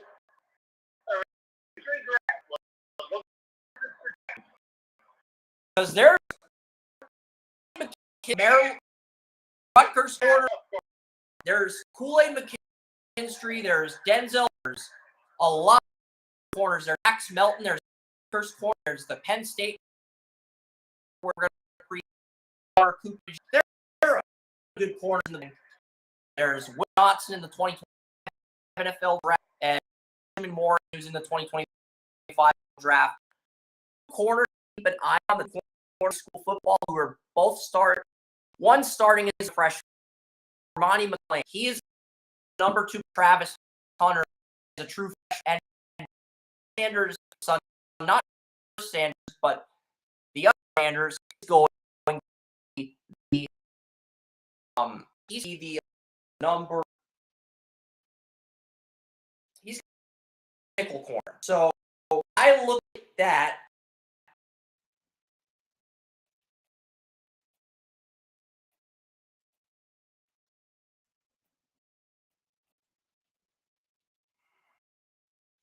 I look at Cormani Johnson. He has he's going to be the. And they got Hunter. They were good Colorado. They've got close at least 3 corners.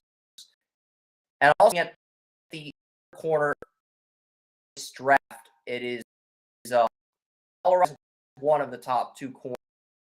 And corner Desmond Ricks, he is the brother of Eli. Could be wrong, but I believe related. Yes. About the 2 corners, one disconnect, folks. You know, Cormani Johnson to be playing with Cormani Johnson. Cormani McClain playing with Deion son at his star recruit out of Florida State. He's going to be playing 2 corners here as a true friend. He's going to be 2 corners under right out of the gate. And Rick, younger brother Eli Ricks is going to Alabama. I think both corners have to be first in 2006.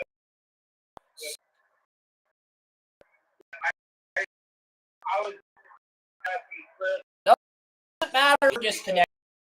It matters my point. Stop talking. Let's talk about next redress. I'm going to say that it's going to be Johnson in the corners in 2025. Those are the 2 that'll take by storm. And if we corner goes for ball, it's going to be one of those. One of those 2 will break that. I do. I don't think we've ever had a number 1. If the corner draft, I actually see one of those corners for 1. With the way the game's heading, I could really see it. Yeah, I mean, cornerback. And there's so many good ones. It is a prominent. Only are making $1 million. That is change. I say the cornerback market's saturated. They're not going to want to pay corner to keep them, but that will become the norm. All the corners in the league, that is eventually the norm. You're going to probably see, I'd say, 10 corner around $1 million by 26. Well, I think it's going to go more.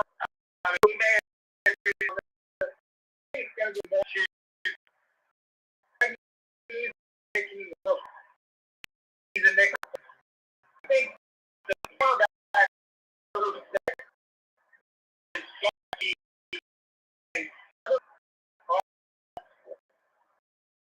and my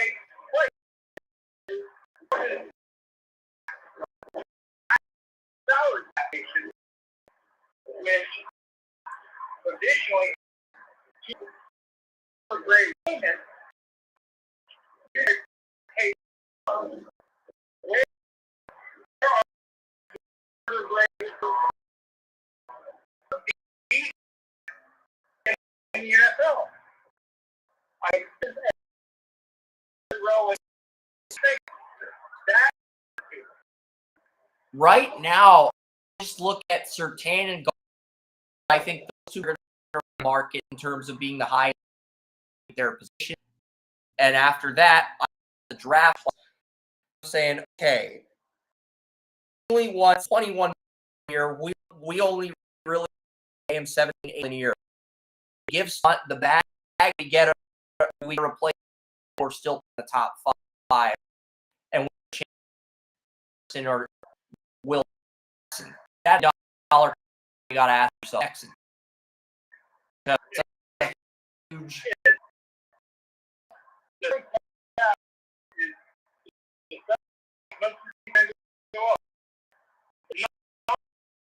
back.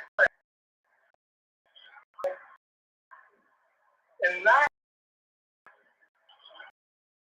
when you have three starting caliber, and one of them has coming up, you believe that automatically go on the trade line. Yeah. Because of self.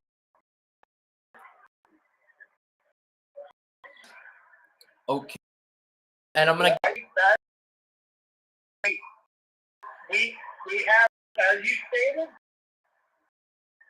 we are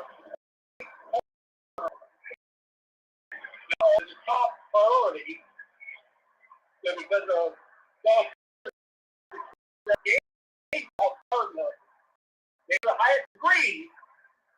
So looking ahead as the for the next 5 years or so. So we have to look at I think the Jets willing to pay Gardner 22-20 million. Ross Gardner wanted to like Adams, or could he get it? It would be great.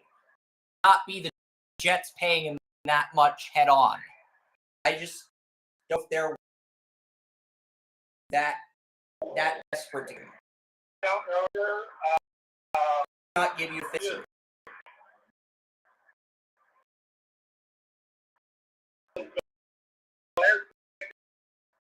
And how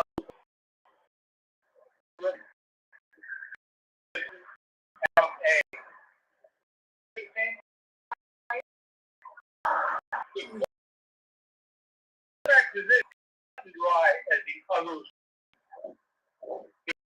with the passing game of Thomas being integral in the defensive positioning and the positioning with the draft is just, it is much more. Yeah. And you have to look at all that and be that really take out thoughts. There was one. Number one, you had This is my prospect.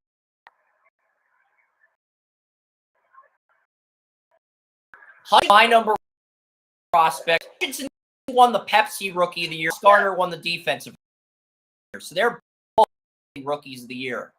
If you count the technicality, they're technically rookie of the year. They're rookies because the Pepsi Rookie is the defensive of the year. The fact that they got a rookie of the year says a lot.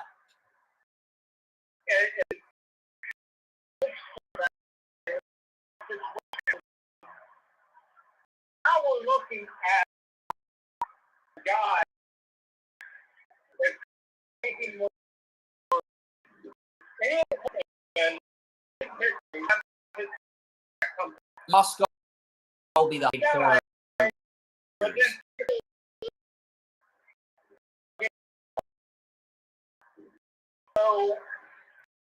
And what sauce the market want as much? All the people will be like, no. We want to thank you, but that's pretty much how the market set itself. I want to get to the series because I have some thoughts on the five position. Yeah, I'll briefly mention some of the other positions besides safety.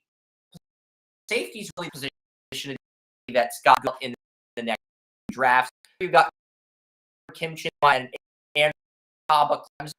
25, you have Malachi Wilson, safety. 2026 might be safety the bunch. Reason that show because I love safety, but yeah, Malachi starts the top safety 25. Caden Dowd is a true start Alabama as a true freshman. Caden Downs is Alabama. He's going to start Alabama as a freshman. And my full who the podcast stopped this. I honestly think Downs. This with James. We said Kyle Hamilton. We said this with James. The next going area is not pick. We thought all guys could. Caden next guy chance. Area 5 pick at safety. That good Downs is. And Patrick Jr., the son of Drake Patrick, as again safety whenever it's Alabama in 2020. So, yeah, I mean, looking at this, I think Caden will be the best of these three that are in. There's round safety in 3 first round in 2025, and I think Downs in 6 going to be the best 5. Why I am Downs. He has Alabama. I think he is going to be. I think there's a safety 5. Caden is the guy I would put my money on to be that guy. And I'm going to tell you, these guys are bad. How the perspective of the thing that has come from and it's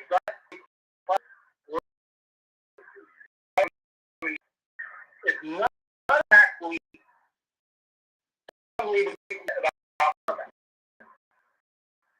it's not. Hamilton's a top 5. Hamilton was a top 5 safety Pro Football Focus. You're telling me Kyle Hamilton's agree on that. I don't think either think he's going to be on the lowest. Go ahead. We look, but when it comes to the just so much money as our whole leagues paid safety because I had the highest paid contract. I'll pull up the highest.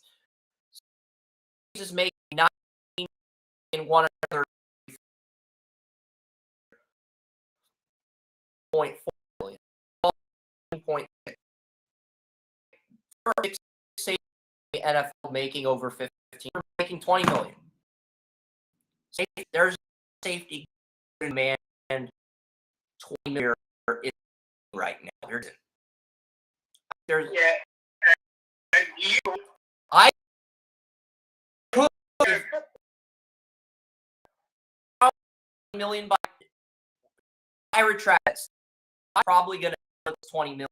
I don't think 25 Ross Garner would, but I do think 20 million's on the table.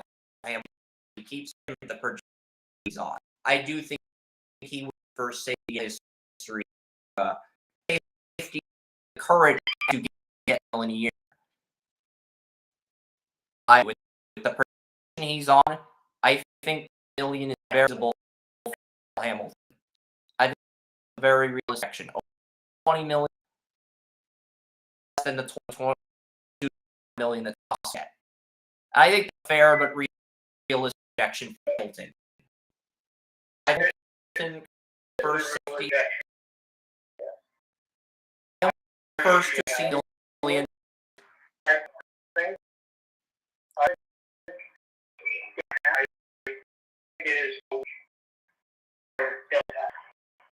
Hamilton's the one guy could accept saying he will.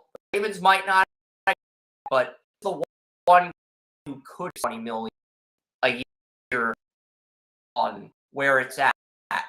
It's basically Caden when he has really the only 2 safeties in college for the current NFL that I can see standing more open market. Caden Downs a snap football player to put this conversation. So, you know,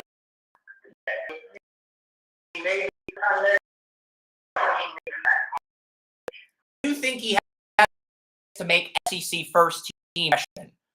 That's why I put Hayden down the 26 conversation. Now, defensive tackle, linebacker, they're 2025, but what's looking like really fit in the position. Rushers to be good for like 2,000 good, like Brandon Gray, Rick Moore, Jerry Hughes, and Garrett Paul out. That is 210. It is 24 reminds me of 2000. 25, the worst group since 2012. Bruce Irvin Bulls go first round. They weren't even top 10, top 56, top 20. That's what I see 25 edge rush now, and 26 inch because 7 ranked 15 is 100, but none of those edges are starters. So we could edge in 26, 20. That's 20, 23. But we could also get it out as over 20, 30. That's what means. We could get really good 20, 23, or we could really edge at 20. That's what scares me about 26 now.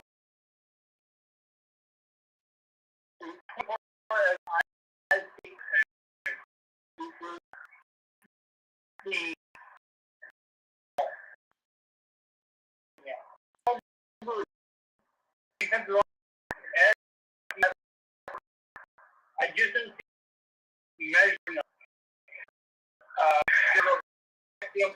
Measuring up.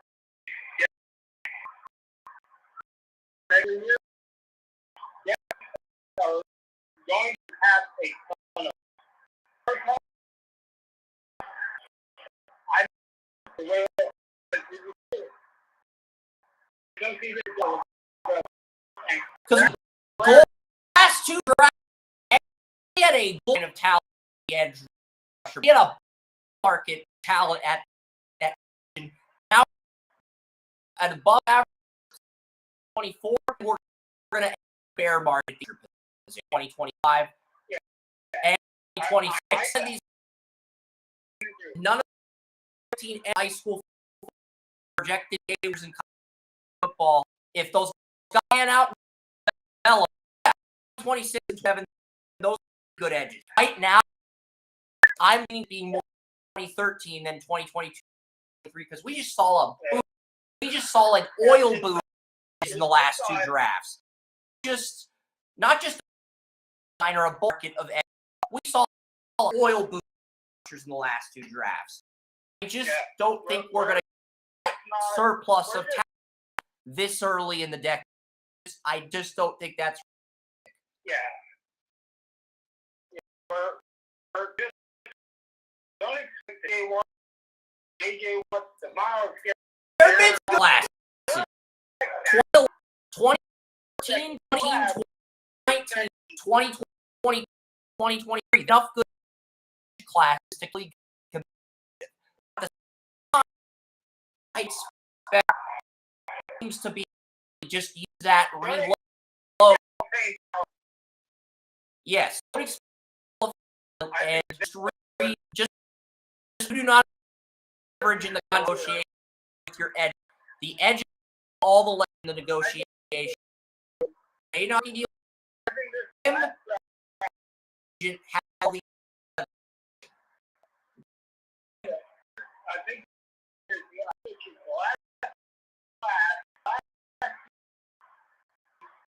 he was looking at that.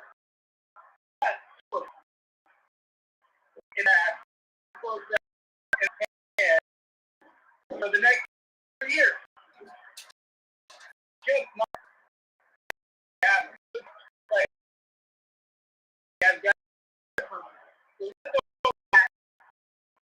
I like first and lowest, but those are close 2010 guys mentioned like Brandon Graham, Jason Paul, Harry, closer to that than the Barrett draft or Clown Khalil Mack for the draft. They're not Joey Bosa, Garrett, Josh Allen. They're not kind of prospect coming out of college.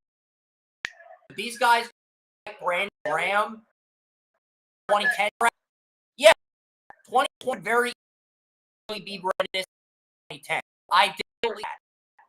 But at the same time, I think 25 hopefully edge rush class. When you're in top bad, fair, those was in the draft. So 2020 was not a complete like it's 23rd part. 12 was not done. So give 2012 the same, and it's like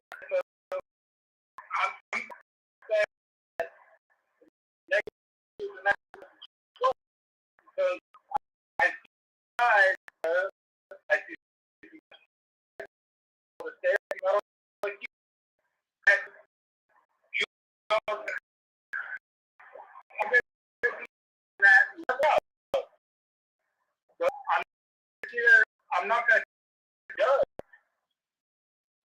There's a guy. But it's uncapped. Blue chip fire superstar caliber. You were getting that in 2025. You might get that in first or the course season, not getting 2025.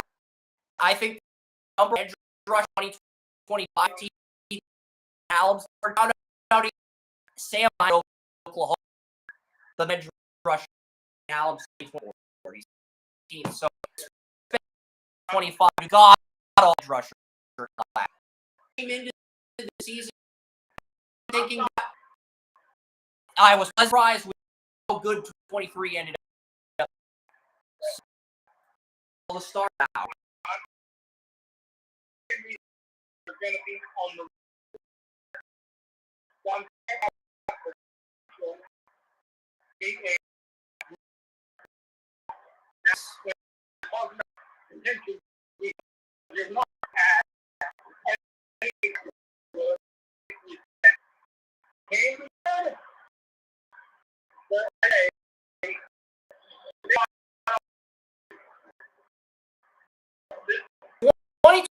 Five looks awful. 26 out on.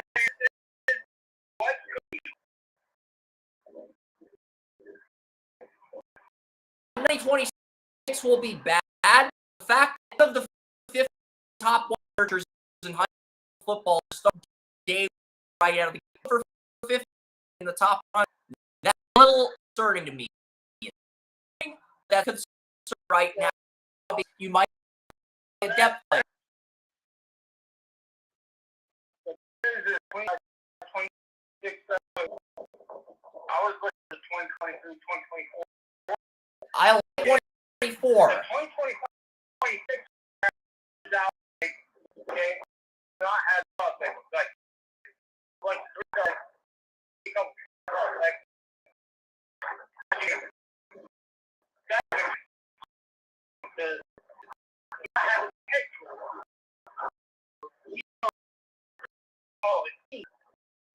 that's very concerning. 100. I've got the 24/7 deposit section of my sports. They have 15 100. I checked the parts of every team. None of 15 edges right now as freshmen. That's incredibly concerned. I don't think it's a breaker yet, but they're incredibly concerned now. It tells me a bear in 2025 and 2013 edge classers at the top by the draft where it's over just not a good class because that's kind of could happen 2020 to protect our future. So why? Unless we had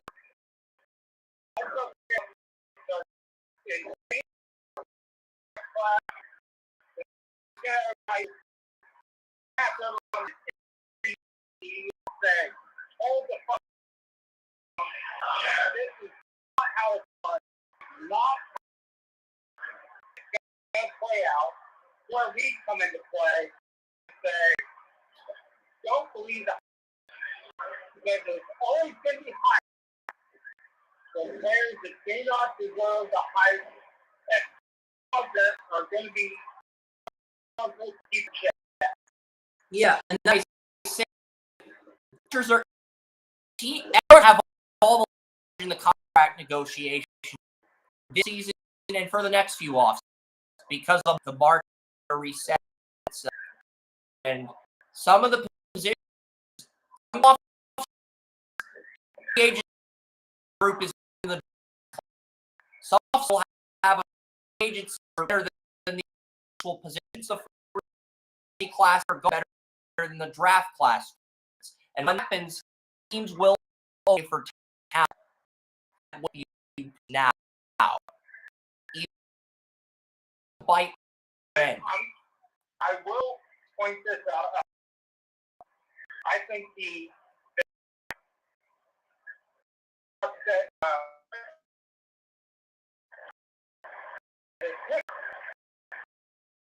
saying the best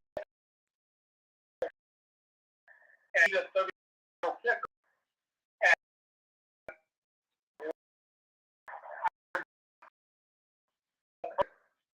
He's good because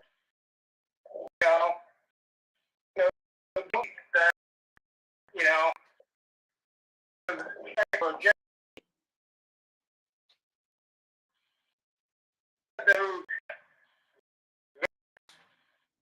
that hold up to you and you're like, yeah, that's great. And then how do you get all the goals? Yeah. Is a kicker.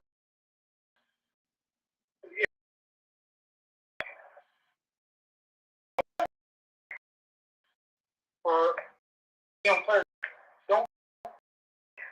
can't believe that because that's like yeah.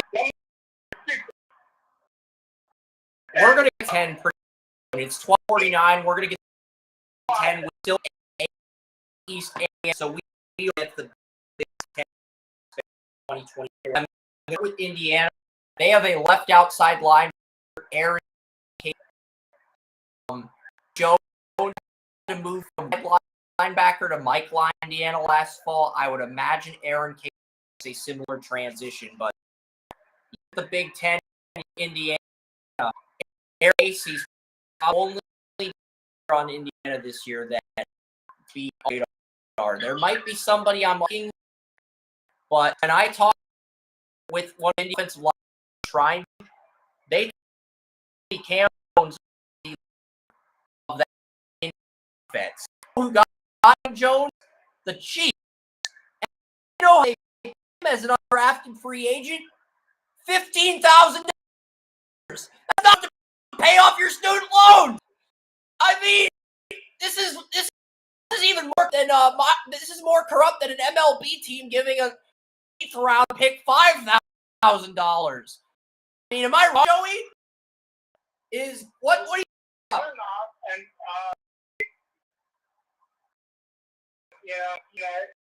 just kind of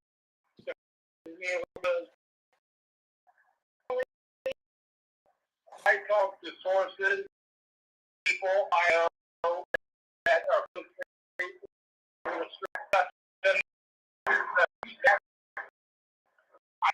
I'm disappointed myself.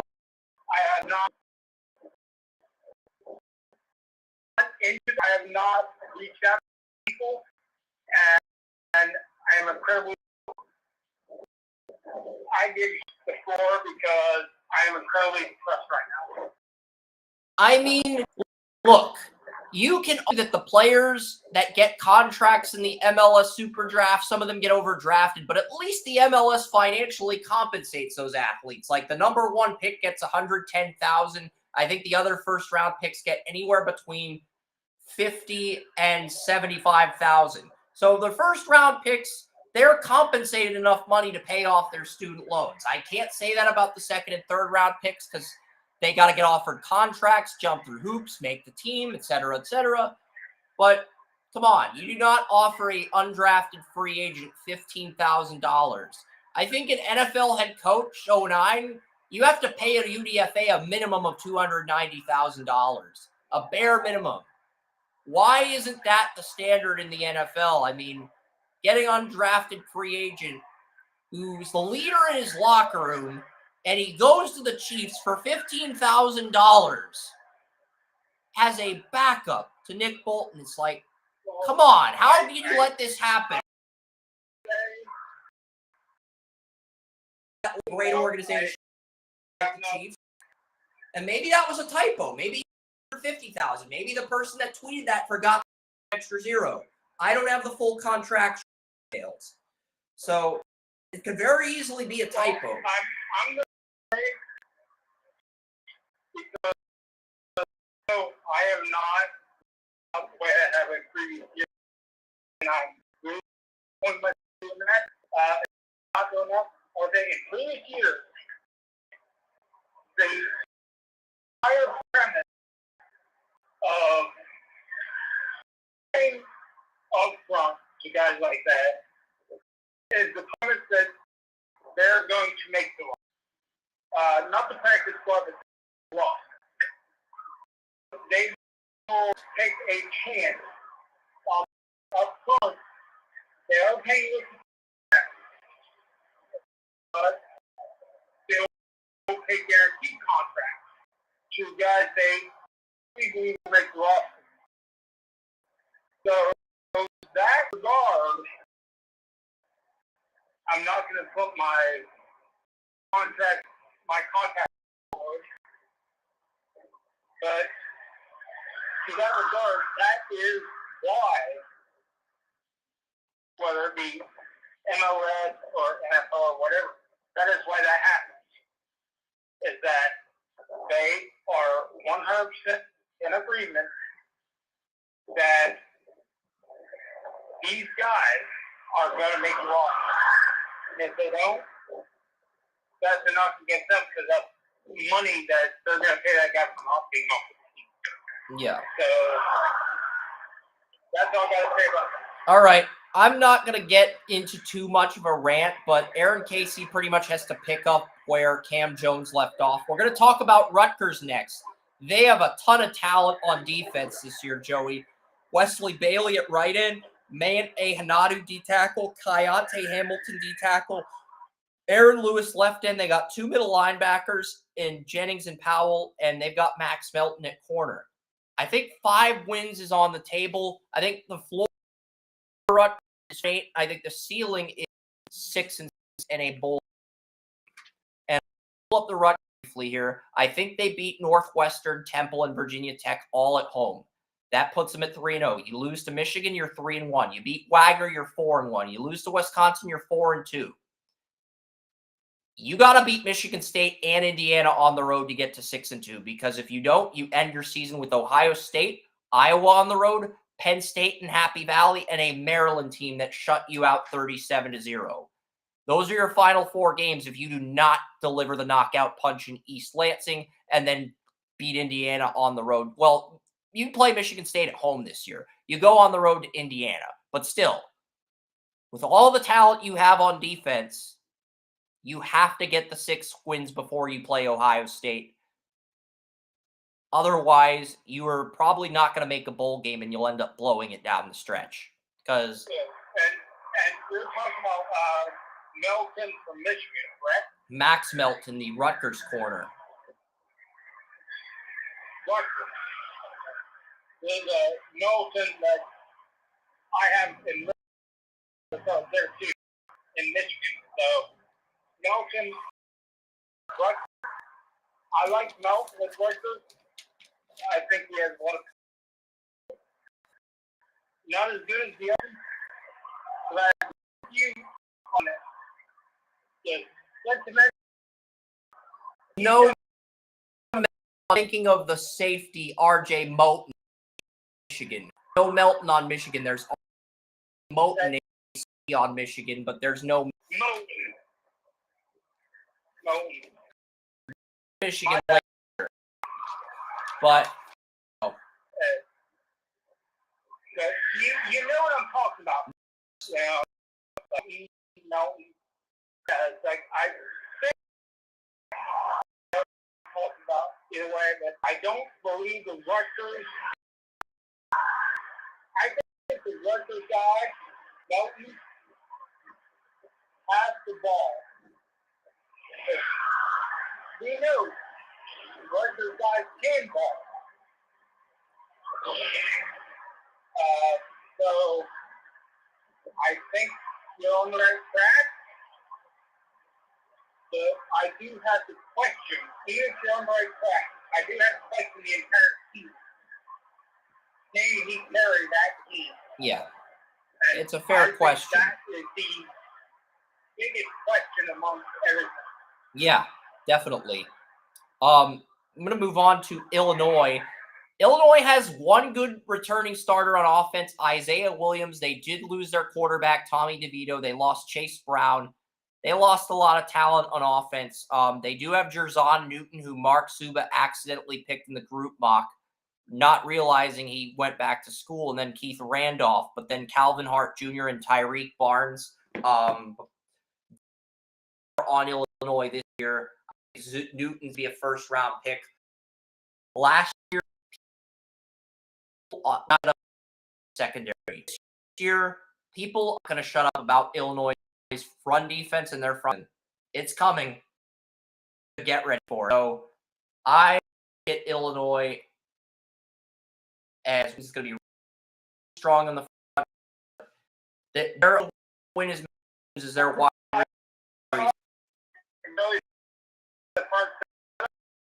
Still not going to show secondary because I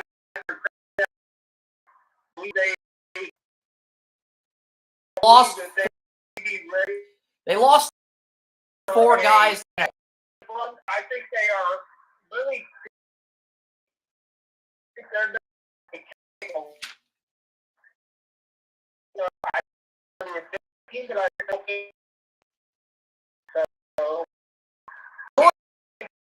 Only has one returning star in their secondary, and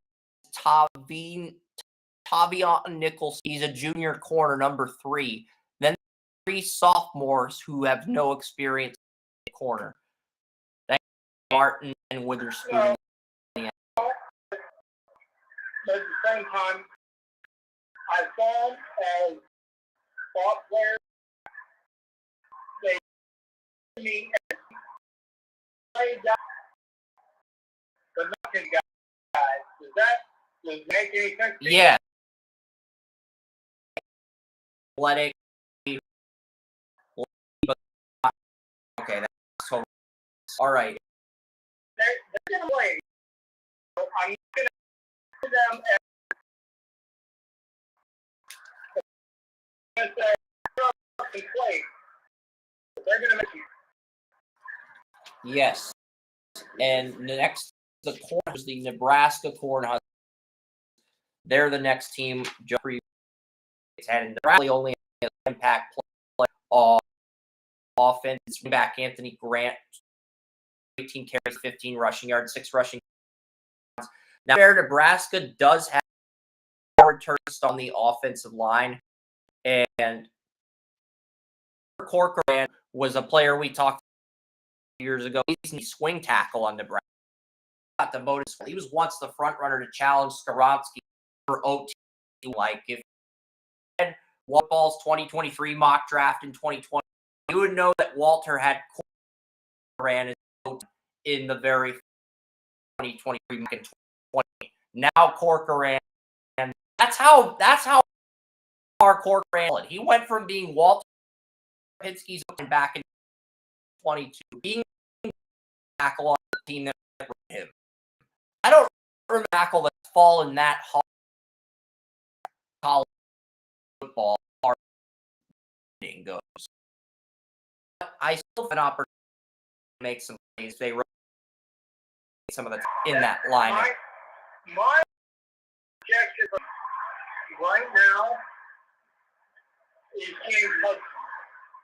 What James Hudson was in his best of the Browns. Because he is this guy who is incredibly athletic, who everybody thought the world of, and after 2 preseason games in 2 seasons, okay, he's a swing tackle in the NFL.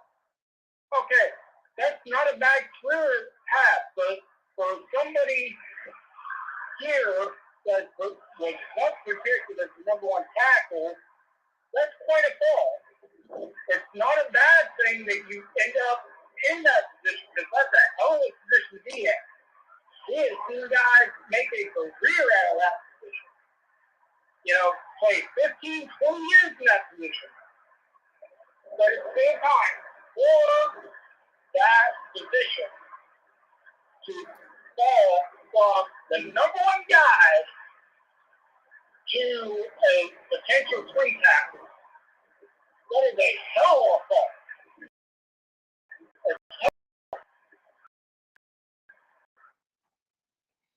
Yes. And just interesting to see what Matt Rule going to do to change things at Nebraska. Northwest, they have 2 linebackers, Xander, Bryce Gallagher, 2 linebackers that are going to be the best in defense. I just realized it sounded a bit, I didn't give you enough detail, but to emphasize the fall has been he's a project, not a prospect, a project of the extreme. Just an athletic guy who decides to play offensive tackle. This is a prospect that expected to be one of the top tackles in the business coming into the draft. So, I mean, there is a distinction because I'm now looking up close as top swing tackles in the league, but to make the distinction and a true prospect, a true project that made incredible strides to become that top swing tackle versus a guy that fell because he was supposed to be he is projected to be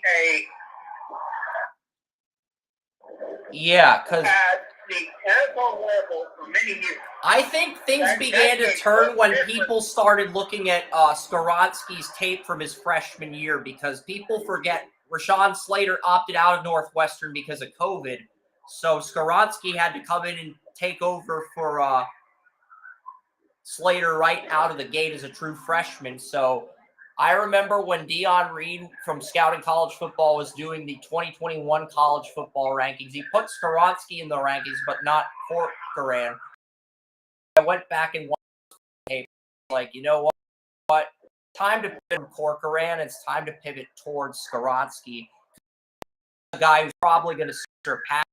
And I had the foresight to recognize that 2 years in advance.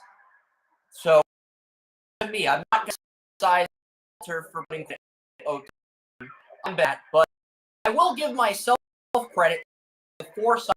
It is time to pivot a different direction. And saw what the scouting report posted of him for his college football reviews, and I saw the tape. What I saw, I realized, okay, maybe it's time to pivot. And by the time the 2023 combine was underway, everyone talking about odds. So just that. I really think this is our time to look at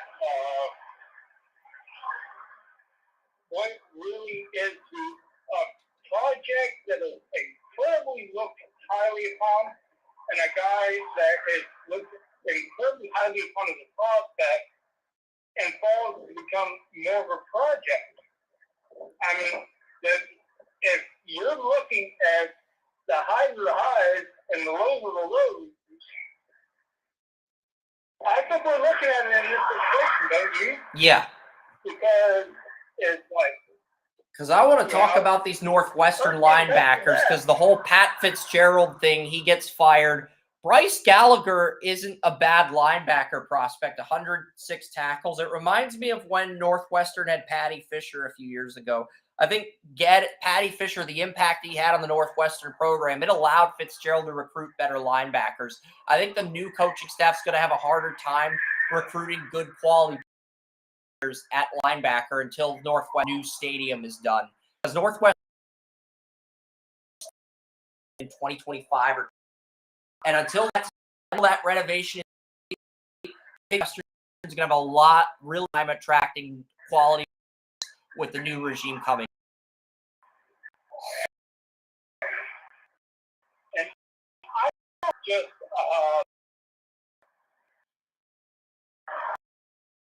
is all big because you look at Cleveland, the Northwest, another like we need to upgrade. That really doesn't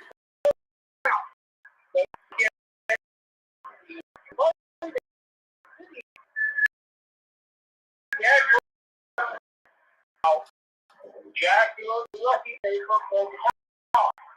Brown is still fighting for it. Well, Fletch is still fighting for it. You have to fight because if you don't have the talent, you're not going to get the deal. And I think that's incredibly important. One way. Yeah. And there, at least,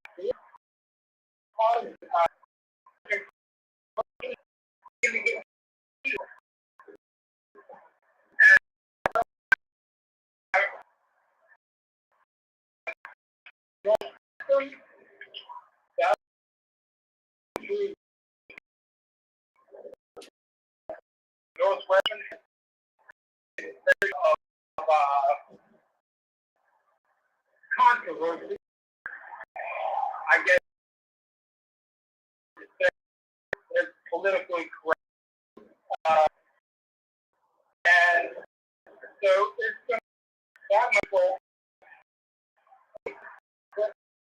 a team that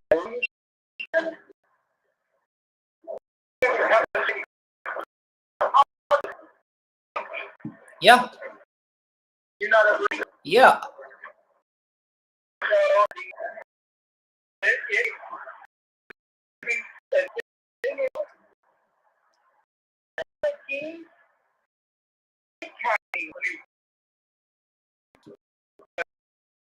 if you don't win, bring in the fans.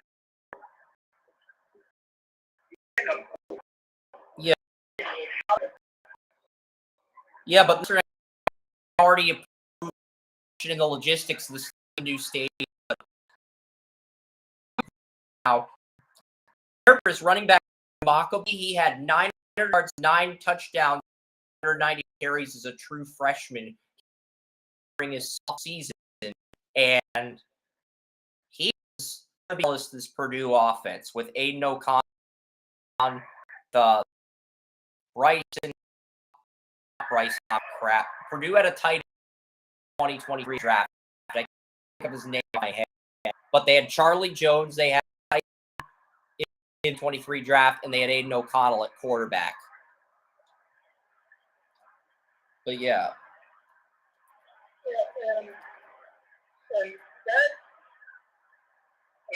But they do have a quarterback in the transfer portal, a player you told me about. Do you want to take a guess at who that player is that you told me about? Okay, yeah, they lost Payne Durham. That's the guy I was thinking of. But do you know the quarterback? You told me about this quarterback. He transferred to Purdue. Do you want to take a guess at who it was, or should I just reveal it? Well, my thought process is let's be expecting of a team coming out of this point. You're going to want that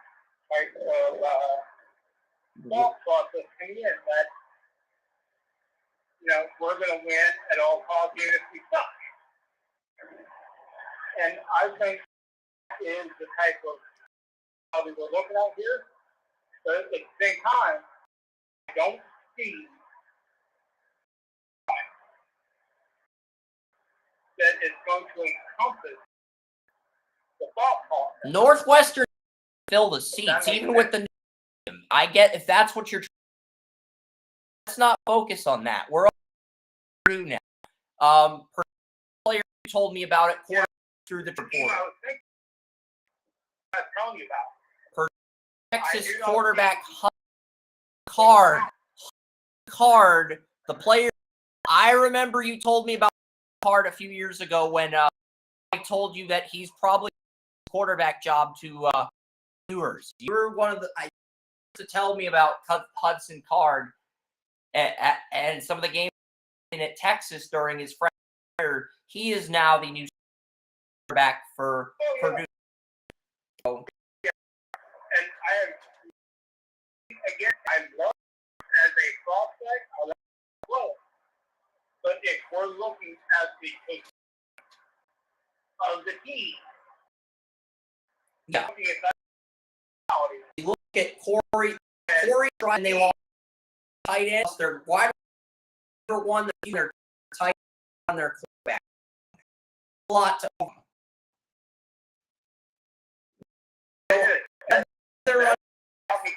they still running back Cam Allen 50. I like. They don't outside of and quarter much in terms of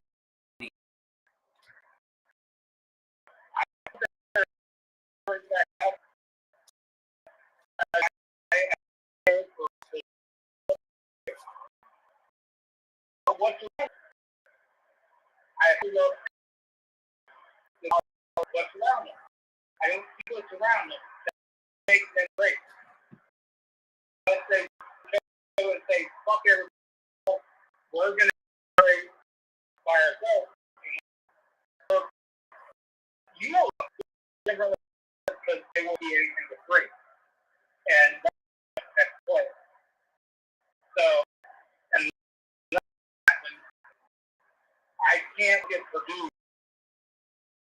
losing much to put this position. yes. You know what I mean? Yeah. Purdue is projected. I do not do as a legit to win 10. I'm getting all the crappy teams away now. They are projected to go 7 on Athlon score. I think 4 and 8 might be in the car for Purdue. So that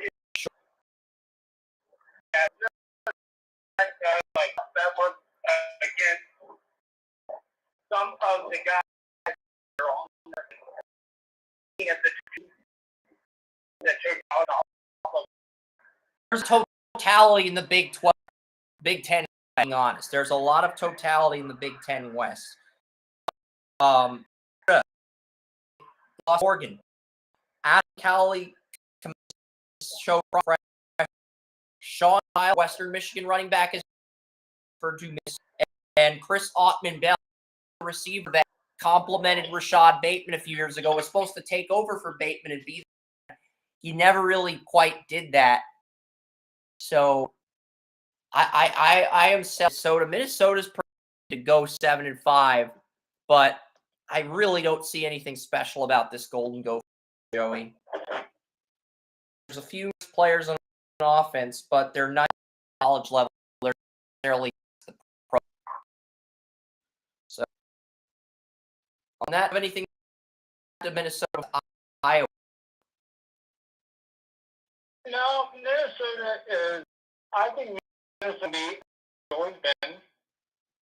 It's been a year or two where a couple elite players and good players, but it's not really going to make in the Big Ten standings. Yep. Especially with the Big Ten expanding after this year, I don't think they're going to make much with them. Yep. Iowa has Cade McNamara, the former Michigan starter, as their new starter. J.J. McCarthy, after he took McNamara's job, McNamara transferred. He's on Iowa. Luke Lakey and Eric All, the former Michigan starting tight end, are the top 2 tight ends on this Iowa depth chart. First time Iowa's had 2 tight ends since Hawkinson and Noah Fant were both in the same draft. And Cooper DeJean is versatile enough to play linebacker, corner, safety. He is a potential first-round pick. David Koning from Scouting College Football is a huge Hawkeyes fan, believes Cooper DeJean will be a first-round pick in 2024. He is one of the guys that just missed my cut for my very first 2024 mock draft. I definitely think he's in the top 40, but he just missed my cut for first-round prospect when I did my initial mock draft.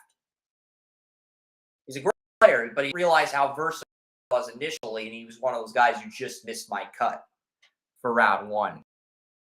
Fight to it though. Yeah, and he goes, and as far as the teams, I think this may be one you can say, because you'll borrow for your teams, and then I think this is a team that could potentially easily be your team. They have a ton of friggin' potential, as just pointed out. This is the team in the top 10 that I view as Wisconsin. I think Wisconsin's a favorite to win the Big Ten West, but out of every in the Big Ten, this is the only team that I see playing spoil. I don't see anybody else. We're probably in agreement on that. Well, let's not. Iowa will beat Wisconsin. We're saying they have a spoiler, which is completely different context. Okay? It is. That's not getting completely different context from what we're looking at here. So, completely different context because Cooper 75 tackles, 5 interceptions. He just brings a lot to the table, and he had a really good season. Can he match it? Can he maintain it? Iowa Riley Moss draft. For me, it felt like Riley was their corner 1 and DeJean was their corner 2, but DeJean was a good cornerback 2. Take that next step and show people he can be corner without Riley Moss. A lot of the mock drafts I've read have had DeJean higher than Moss. And while Moss is intangibles and skills, and he tries football with his eyes, I love that. All that about the athletic that Riley Moss. See how this plays out. So if he proves out, this could be a potential player in the draft. That's something that you have. I was thinking this athletic has to be athletic. The coach quarterback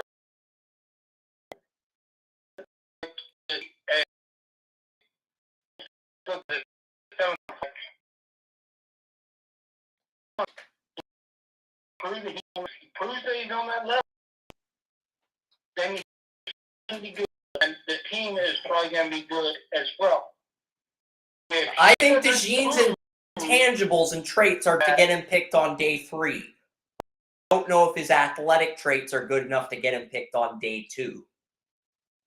He could be guys who falls to the 5th round like Payne Durham did. And the athletic traits are what are important in the NFL today, because anybody can be taught the fundamentals today, because players are as smart as they've been for the last 30 years.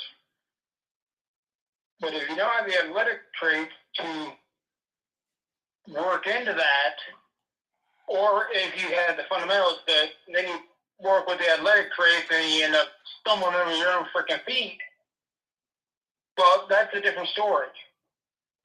You have to have both, and you have to be able to work within them. Can't have all of the other, or else you're not going to succeed. Yep. All right, I'm going to get to Maryland now. They only have 2 players, and they're both on offense. Maryland lost their top 2 corners. They lost Jacorian Bennett. They lost Deontay Banks. They lost Raheem Jarrett. They lost their other number 2 to Raheem Jarrett. They have their slot Deshaun Jones back. 557 yards, 4 touchdowns, and Taulia Tagovailoa. But they lost their 2 top corners, and they lost their top 2 receivers. You talked about turnover and how Purdue had too much turnover for them to overcome that. Well, Maryland lost their top 2 safeties in 2022. This year, they lost their top 2 OTs, top 2 wide receivers, top 2 corners. I just think that's too much for Maryland to overcome. But the crazy thing is, I'm not going to get into that. They're probably number 5 in the Big Ten East. I don't think you're talking crazy, Chris, because they lost guys to graduation. They lost guys to the NFL draft. They lost a lot of freaking guys. They lost a lot of experience. They lost a lot of talent. So I don't think you're talking crazy.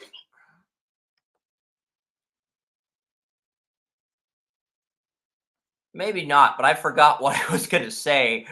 And like with Maryland, I just don't see them as a team that's going to be a bowl team this year. Maybe they prove me wrong, but even if they get into a bowl game, I just view them as like the 5th or 6th best team. They should finish ahead of Indiana, but that's probably their ceiling with talent. Michigan's coming, talent as in the talent, Ohio State, Michigan, and those teams. But I'm going to get Michigan. Peyton Barnett, quarterback.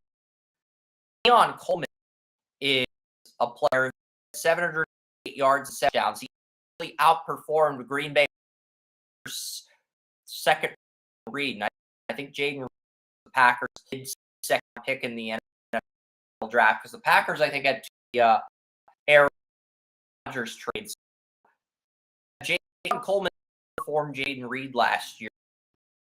Michigan State haven't all give up 18 sacks, 4th in the Big Ten, and lineman Nick Samak at center, and JT playing at left guard. You need interior on those guys. They might be your answer. Then I have Cal Halladay at outside linebacker, Jacoby Windman at middle linebacker for Michigan. How 20 total, but is the Michael Acker, the team with 5.5 sacks. He back and cut blitz like an inside in the. So imagine having a interior defensive line, having a linebacker as an extra interior defensive line on pushing plays. That's what Jacoby Windman can do. He led Michigan's 5.5 sacks. He calls in Michigan State. So yeah, Michigan State 2 drafters. A lot of talent on this Michigan State team. I think if they were in 10 West, I actually think they'd out Wisconsin I think they would have a legitimate shot at Wisconsin for a title appearance. Unfortunately, they're in the Big East. We still have the legends in the divisions. Ohio State and Michigan were not divisions. Then both teams would be undefeated heading into the rivalry game, and then they'd probably play each other in the Big Ten title a week later. But that's neither here nor there. I digress. But you got any thoughts on this Michigan State team before I get to Wisconsin, the best in the Big Ten West? Because they did make some moves. The Badgers did.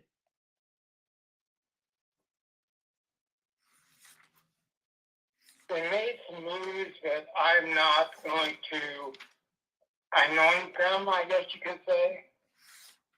Anoint Wisconsin or anoint Michigan State? We should move on to Michigan State. No, we just talked about Michigan State. We're about to move on to Wisconsin. Okay, so we're going to move on to Wisconsin. Okay, Wisconsin, You know what I meant, Chris. Yes. But Wisconsin replaced Wisconsin replaced coach. Replaced their with Cincinnati head Luke Fickell brought in Mordecai Methodist Mustangs. Their spread offense. He had 152 yards and 72 touchdowns in his 2 seasons at SMU. Now he comes in to take over Wisconsin.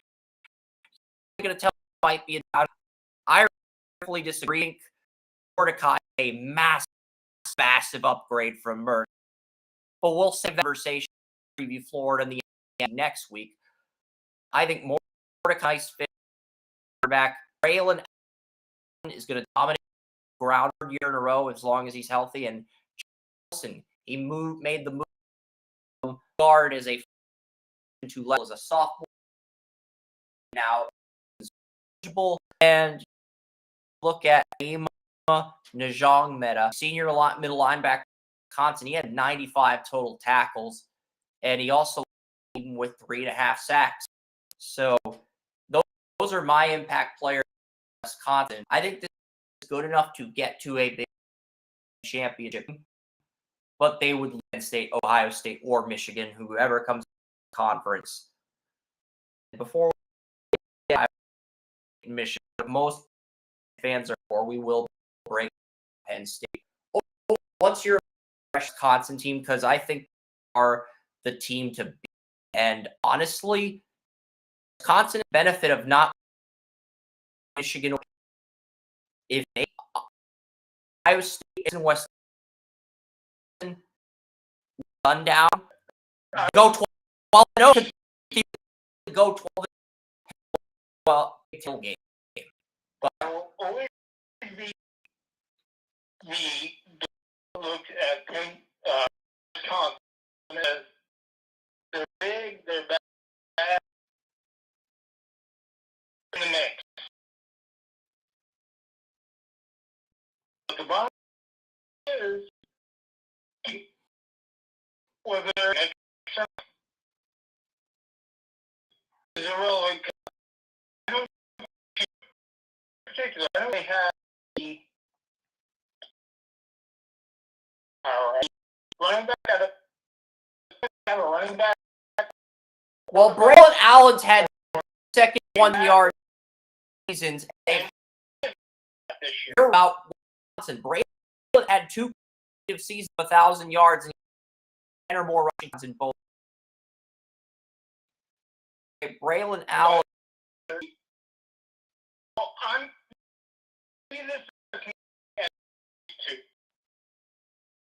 used to concept 1,500, 1,500. That big offense to lead quarterback, and all of them getting taken in the draft within 5 rounds. Maybe that's just me and what I'm.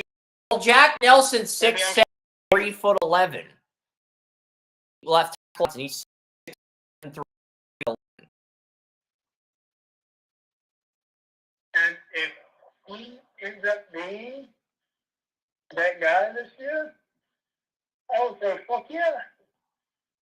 But there is still that thought process of where is that 1,500-yard rusher going to come from? Because if you don't have those guys in front of you, you're not going to hit for 1,500.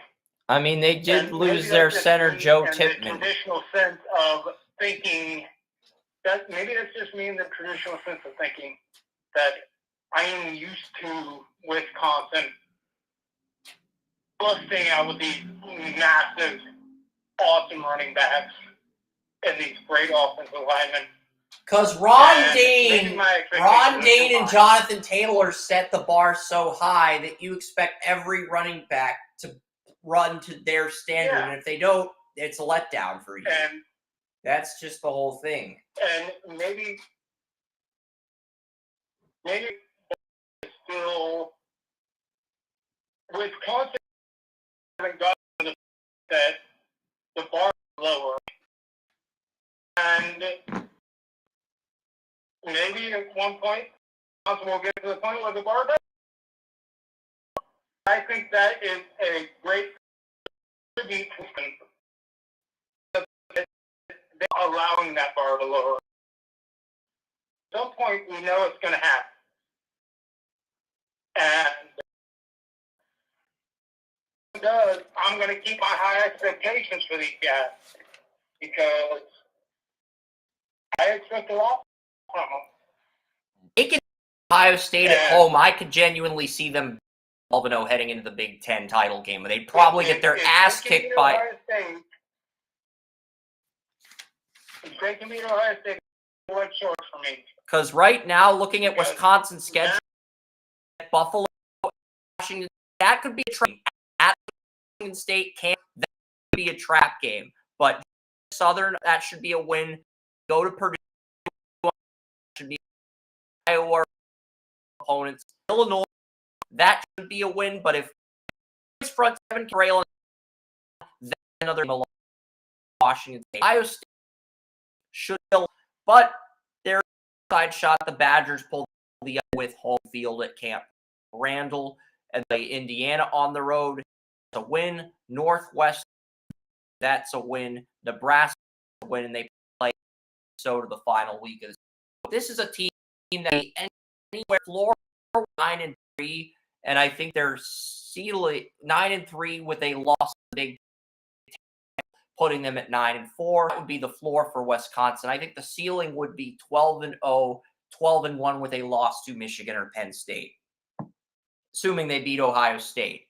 But those games against Illinois and Washington State on the road are trap games, and they are expected to lose to Ohio State. So, but if they beat Ohio State, I'm not ruling out a 12-0 season. If they can get by those early trap games in Ohio State, if they can get by Washington State, Illinois, and Ohio State without a loss, I think they can go 12-0 in those final four games because they get Indiana, Northwestern, Nebraska, Minnesota. Kind of the same thing with me is that, Ohio State is, if you're going to beat Ohio State, you have to prove it. Yeah. And with Wisconsin, you have to prove to me that they've got that bar. And Ohio State's the same way. That bar is going to be so high, that if it doesn't get the expectation, I'm disappointed. Ohio State, with me, is in the same boat as with Wisconsin. You have those expectations. Expectations are going to be higher than they are with most colleges.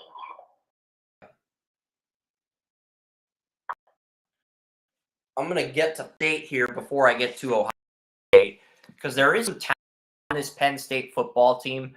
Okay, Penn State, they have Drew Aller at quarterback. We mentioned Aller earlier on the podcast. Drew Aller did well against Purdue in limited action. Nicholas Singleton's their running back. Oluwamiya Fashanu's the left tackle. Top Rob right end, a D left end. You have Curtis Jacobs, Tyler Eisdon, and Abdul Carter as your three starting linebackers. Kalen King is back. And that Common and Jair Brown is back. So it's not a bad line. I think it's good enough for third in the Big Ten, but because I don't think that's enough talent to be on the road, Michigan home. And that's the big hurdle it has. Can they at least go 1-1 against Michigan and Ohio State? Because it's a point where if you're a Penn State fan, you're probably telling yourself, we're always going to fill them and Ohio get over the hump. Because that's the reason why State has into the college playoff. But I think State won the Big Ten, put Ohio, and just Penn State out. But, I think that was Saquon's friend. So, they have been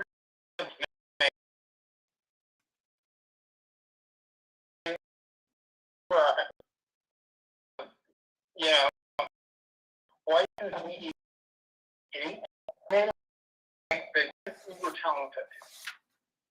But, no. Like, bridesmaid, right. Right.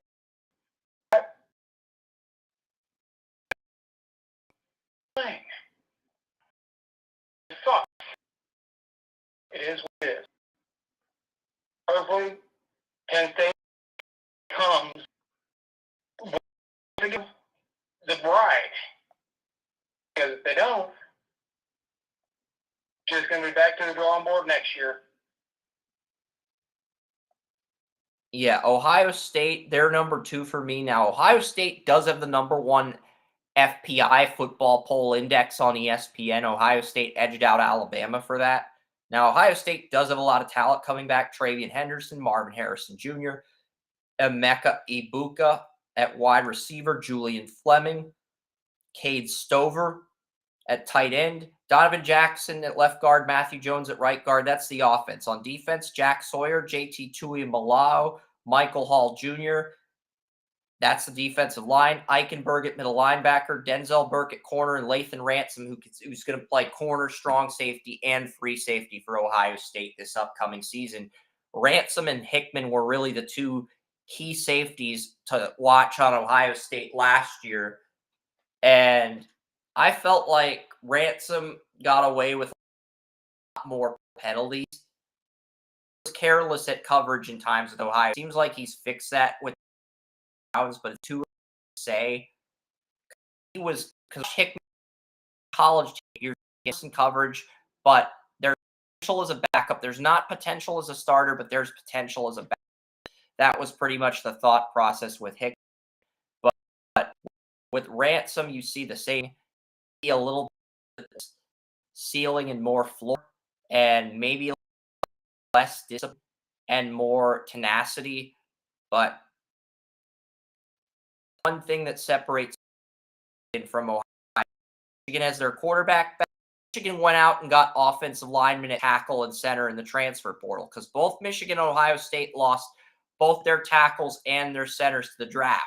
But Michigan went out. They got Arizona State's left tackle, Adarius Henderson, left tackle, Arizona State. They got him in the portal. They got Stanford center in the portal, Drake Nugent, and Miles Hinton, the Stanford right tackle. They got him in the portal as well. So Michigan has those 5 starters on the offensive line: Cornelius Johnson, Corum, and Edwards. And then you look at the defense, you have Chris Jenkins Jr., Barrett and Cookson are the linebackers, and then you have Will Johnson, Amorian Walker, Mike Sainstrill as nickel corner, and then you have Makati Page, Rod Moore, and RJ Moten. Moten's the backup safety on Michigan's depth chart, but this secondary for the Wolverines is just loaded despite the loss of DJ Turner, who had to line up against Marvin Harrison Jr. as Michigan's number 1 corner, but was getting outperformed by number 2 corners, nickel corners. Even dime corners had better PFF ratings than DJ Turner, but he had the fastest time at the combine, which is partially why he got picked as high as he did in the second round. But just looking at Michigan, outside of Washington, this is probably the most complete depth chart top to bottom that I've seen. And I had Washington losing to USC in the Pac-12 title. But I think Michigan, only game on Michigan's schedule that might be a loss is the road game to Happy Valley. I do not see them losing to both Penn State and Ohio State. I think this will either be a 12-1 team that wins the Big Ten, or they will go 13-0 and be the number 2 seed behind Georgia. I just think that's where Michigan is right now. And there's some people that think Ohio State might win the Big Ten. I'm not. I think Michigan's going to win the Big Ten. I'm rooting for Ohio State to prove me wrong, but I think Michigan's going to win the conference this year. And the Buckeye fan in me hates to openly admit that on this podcast.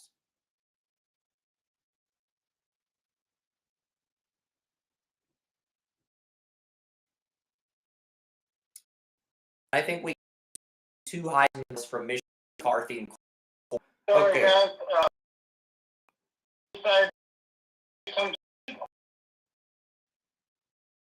So quite a bit. I decided to go off into the wooded area of Jacksonville, which I lived before, and I now have holes in my legs. I did not know what I was getting into.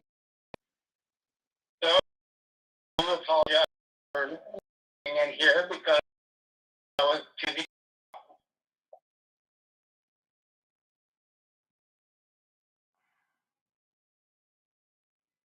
Okay. Sorry to hear that, Joey, but I'm just saying the thing that separates Michigan from Ohio State is they did a better addressing off tackle and center through the transfer portal. They've got back, and I think they're a little bit defensively this year. Ohio State has more weapons. They're going to be weapons in the passing game, but I just Michigan deeper they can be more, and Michigan comes out thing unscathed, and I think they'll be 12 in Big Ten.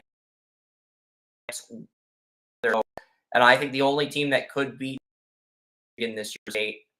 I mean, with Ohio State, I really think Penn State is really the upend Michigan, and that would be enough to keep the Wolves from going to the Big Ten championship. So that's add on that. And Penn State are going to argue is maybe all powerhouse. I think I'm not going to say they're not off a couple teams this year. I'm not sold on Kyle. Like, basically, if State still probably be they have Kyle McCord coming in, they have 2 new offensive tackles coming in, and they have a new center replacing Whippler coming in. So I think Ohio State, yes. Do they have a 12-0 ceiling because of their FPI index? Yes. Do I think they reach it? Absolutely not. I think Ohio State's floor might even be 8-4, where Wisconsin's is, because might be lower. I think Wisconsin, I gave them a 9-3 floor, but I think Ohio State's floor might be lower because you look at Ohio State, they play Notre Dame on the road, they play Penn State at home, they play Michigan on the road, and they play Wisconsin on the road. So they could easily be 8-4. They could easily lose all 4 of those games and be 8-4 on the year. That's what I'm getting at. Yeah, I just don't see. Maybe it's just me, but maybe I don't see anybody knocking off Ohio State this year. I see the potential in quite a few of these teams, but I don't see Penn State knocking off Ohio State.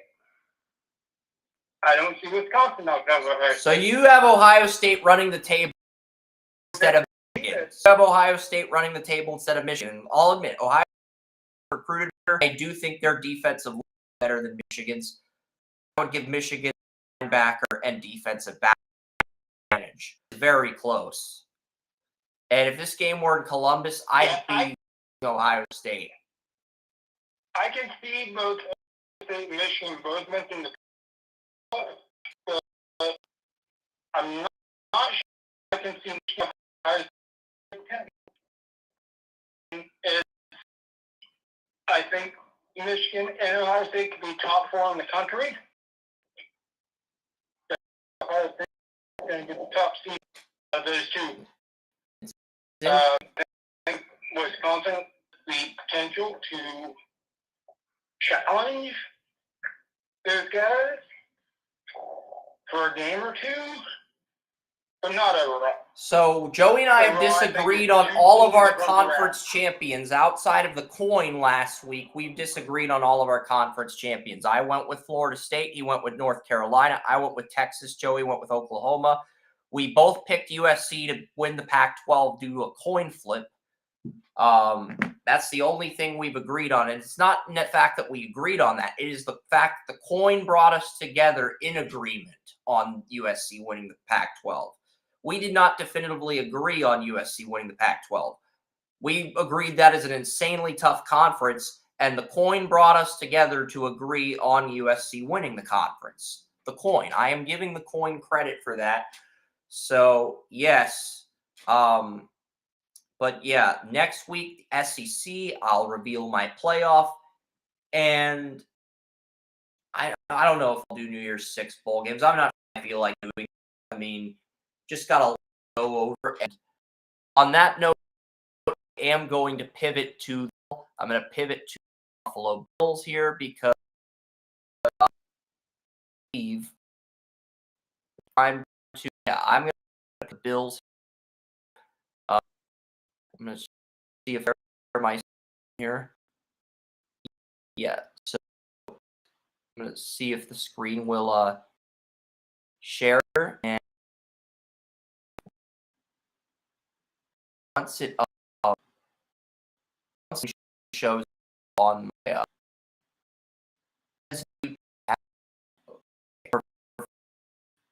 my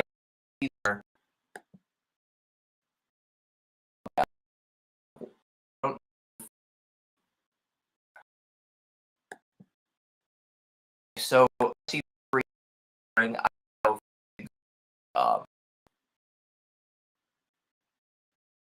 do I turn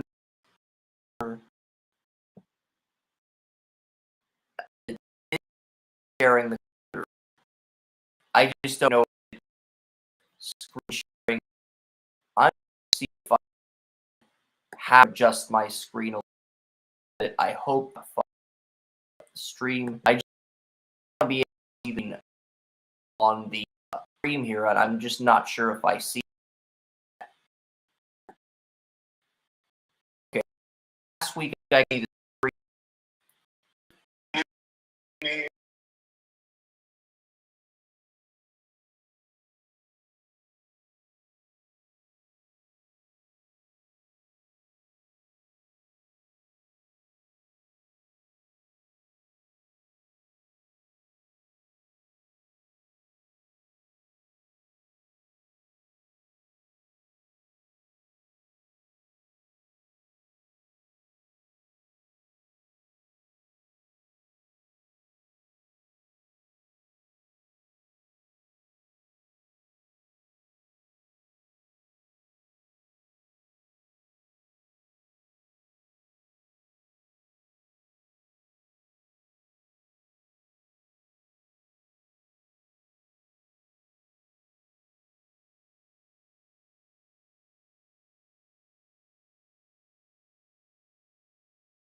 about that, guys. I think it's I think it's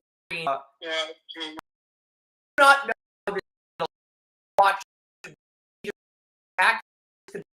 faster. Week 1 was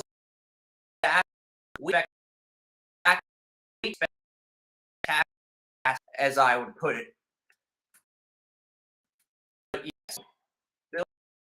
I'm good. Thing that we're doing, the people look at it, but I do my best. Well, I have a disaster because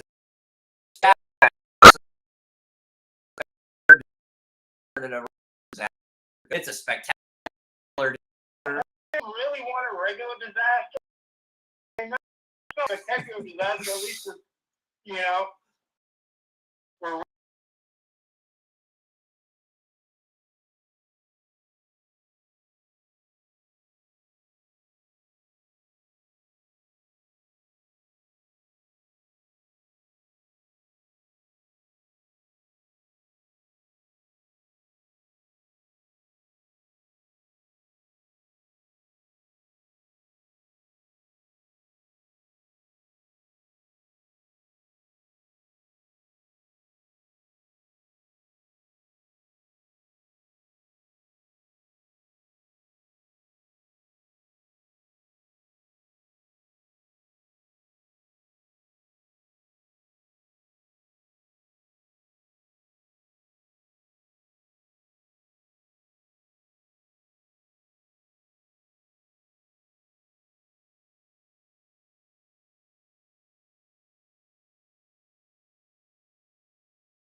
nothing happens. Diggs. I think a lot of depth everywhere. Sure, as happens under Diggs, I think the Bills are going to try and something happens to Diggs, they in trouble or Spencer, but it's not Diggs. I think the Bills are fine. Right in with Knock.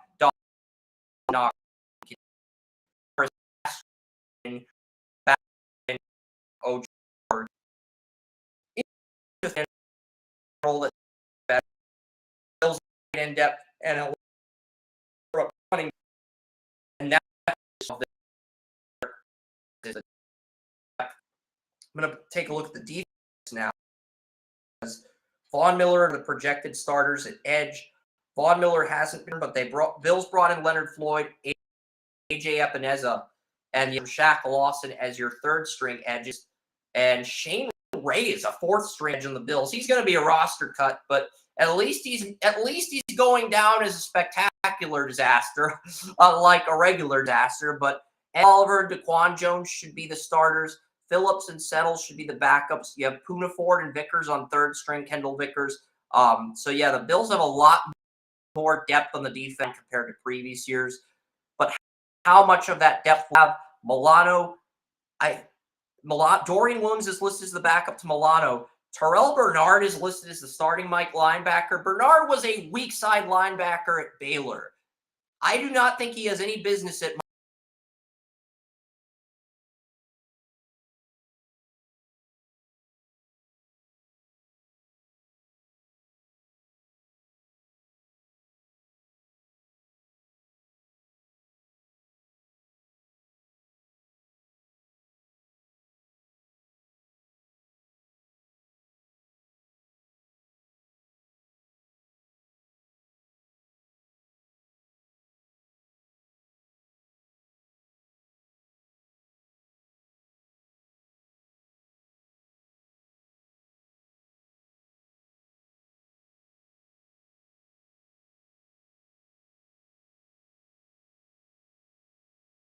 because I think the Bills have to corner back team like Jacksonville. Now, if you're going to knock out Jacksonville, you either have to angle against that 2-1 like the Chiefs. I think Elam and White are both. I just that's the if you're a blueprint, you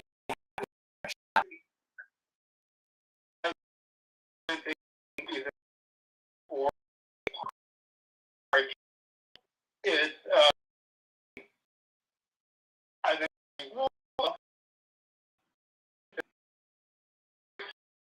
so I'd be upset one way or the other. Yeah, I've got the Bills winning, but I think this is I think it could be like a 30. I think it could be one of these overtime games with the new overtime rules. I honestly think it could be that close, that competitive. And Jaguars fans will take that, knowing that I've got the Bills losing in week 1 to the Jets, but winning 3 in a row before losing the Jags in London to fall to 3-2. They beat the Giants and the Patriots 5-2. They beat the Buccaneers 6-2. They lose the Bengals to drop to 6-3, but they win 3 in a row against the Broncos, Jets, and Eagles on the road in week 12. This puts the Buffalo Bills at this puts 12 games 9-3. Puts the Bills at 9-3 heading into their bye week. Then they go to Kansas City. They win that. They beat Dallas. So they're 11-3 at this point. They lose the Chargers on Peacock. And Bills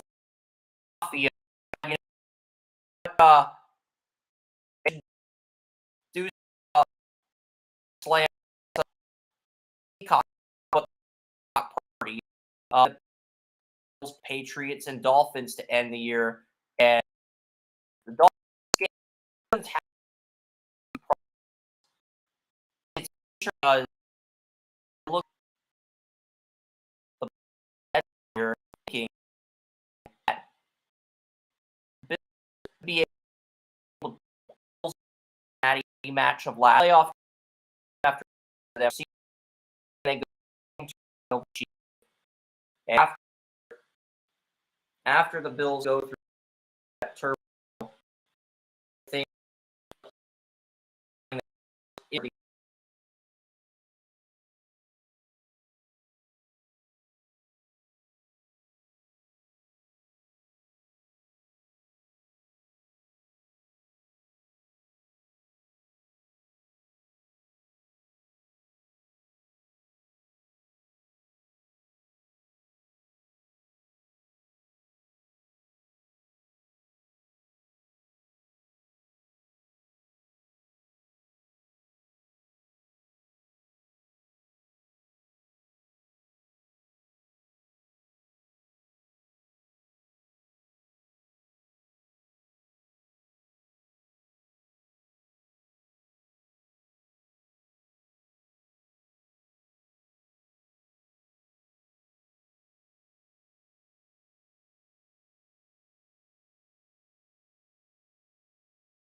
I know Tua is undefeated against the Patriots, but without Jalen Ramsey, you have Eli Apple.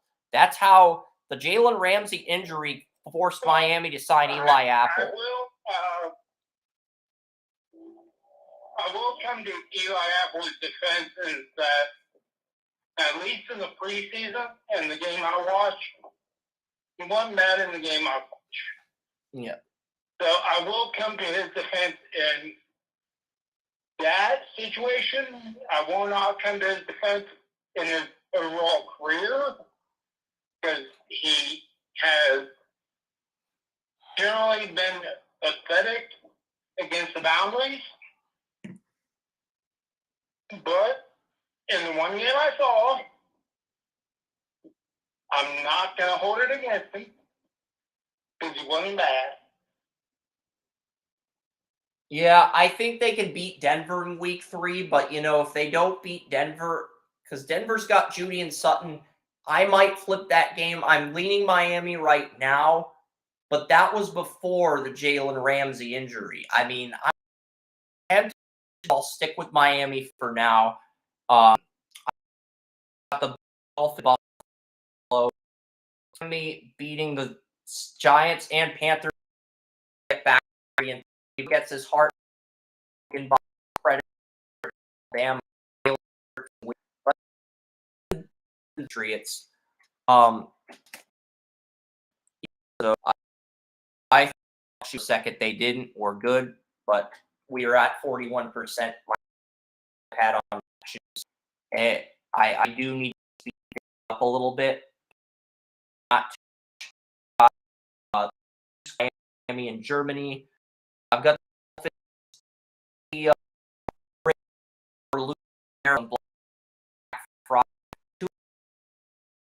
officially the first quarterbacks in NFL history to face each other on both Christmas and Black Friday.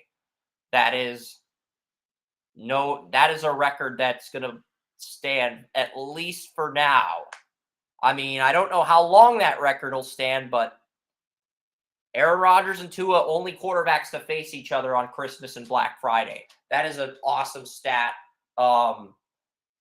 I do have the Jets winning, though. I have the Commanders winning against Miami in Week 13. I've got the Dolphins winning some home games against the Titans and Jets. I have them losing to Dallas, beating the Ravens on the road in an upset, and losing the Bills at home to end the year. But remember, they are getting Ramsey back at this point in the season, so it is possible for them to play spoiler and pull an upset or two. But overall, I have Miami at 8-9, missing the playoffs. I don't think they're the 10-7, 11-6, 12-5 team that the media is hyping them up to be. There's even some employees at FS1 picking them to win the division over the Bills. I don't see that with Miami personally. I think the Jalen Ramsey injury is going to be what costs them a playoff spot. I have 9. Worse than this, they could do better. I think floor and the ceiling's got to be 12-5. That would be okay. We're gonna keep recording. So I don't. Oh, still recording. So we're still recording. Yeah, but the live stream only allows me to go up to 6 hours. So even if I wanted to continue, the live stream will end after 6 hours on YouTube. And it's going to be really hilarious when I go back and watch this and try to figure out, okay, am I doing something right or am I doing something wrong?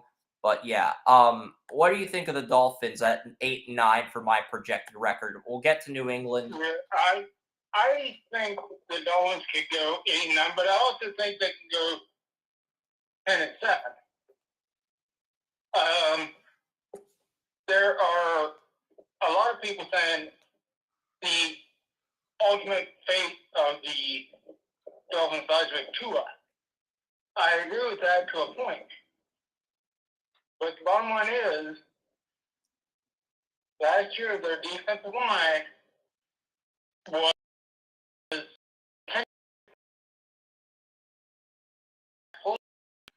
and they failed at that. We looked at potential.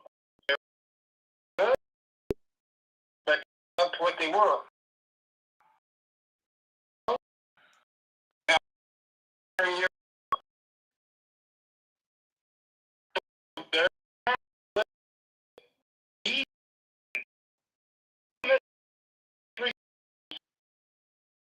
but now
technique in a situation does give him a little bit more than your average rusher because of the ability.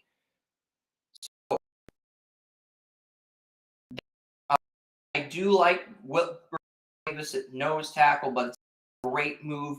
Chubb Phillips, the line, Baker Jr. Situational edge, but you also have Chandler in this situation. The line Jack do. I think with the Dolphins, because injuries, guys really. I agree. They need them to step up.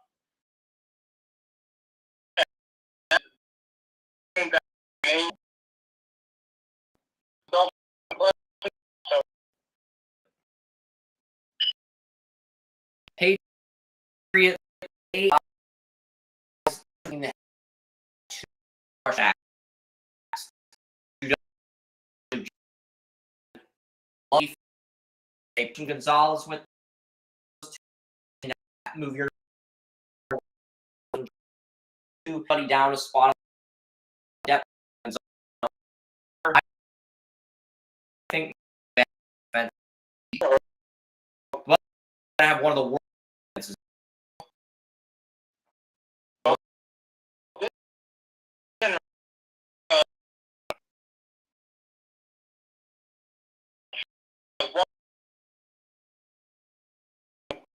Baker's game.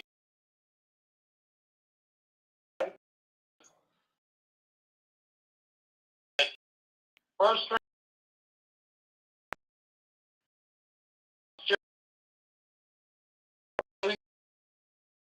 there, the pay, and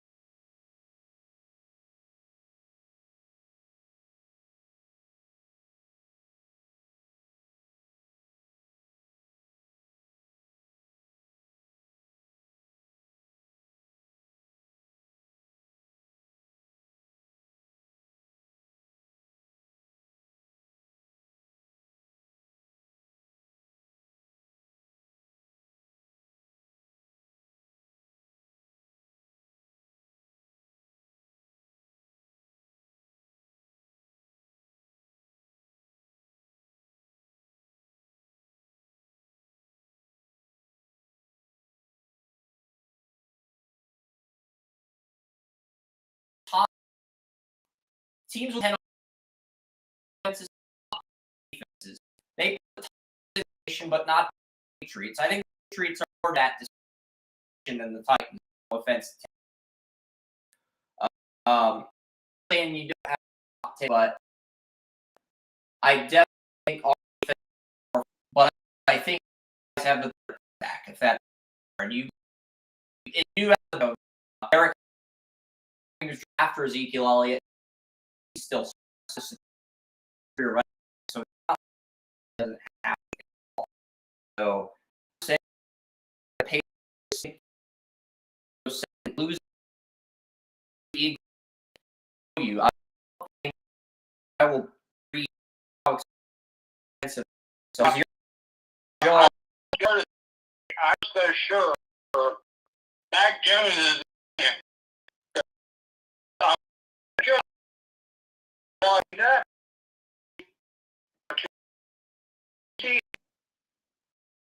you know,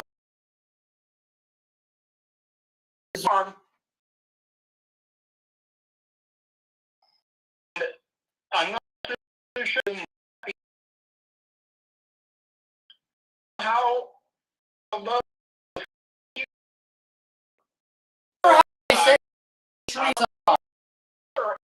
remember the tickets were $600 bleacher seats. Well, $700. So seats week is the most raising game on the entire schedule. $84 seats at Gillette. That is the most ticket in the NFL during the year.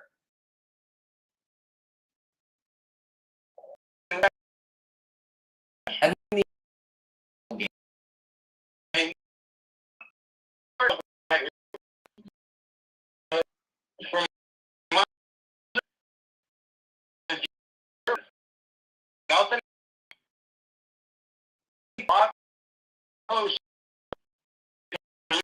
Yes.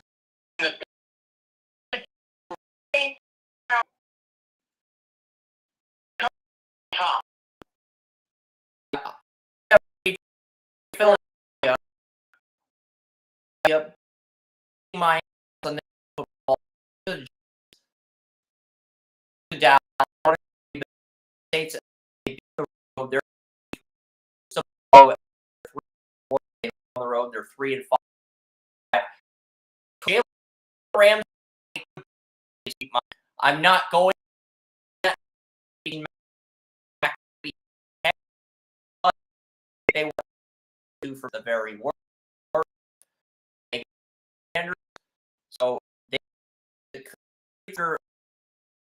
dropped to 3-5.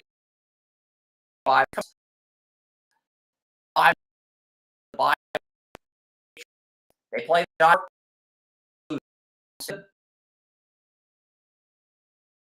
They get Tomlin on at 6-6. I have the Steelers win. Find a way to. I do have the Chiefs.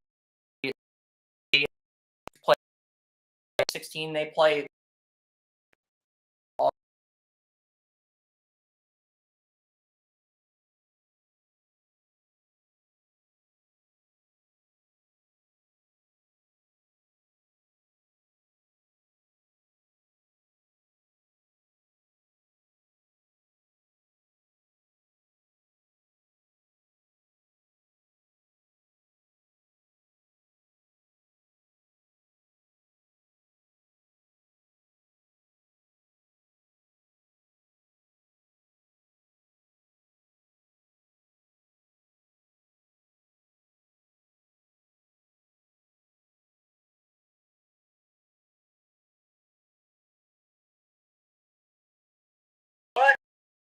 In this one.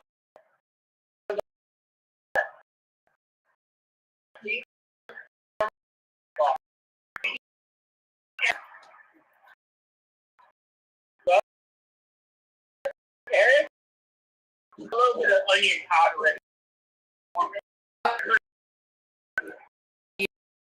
Jet, we're going to Jet. That's going 10-7. My wild card. And Mekhi Becton. We played. I have Jet.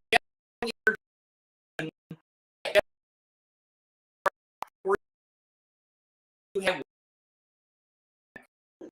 5-3. But they win 3 at home. The Falcons and 10 to 9.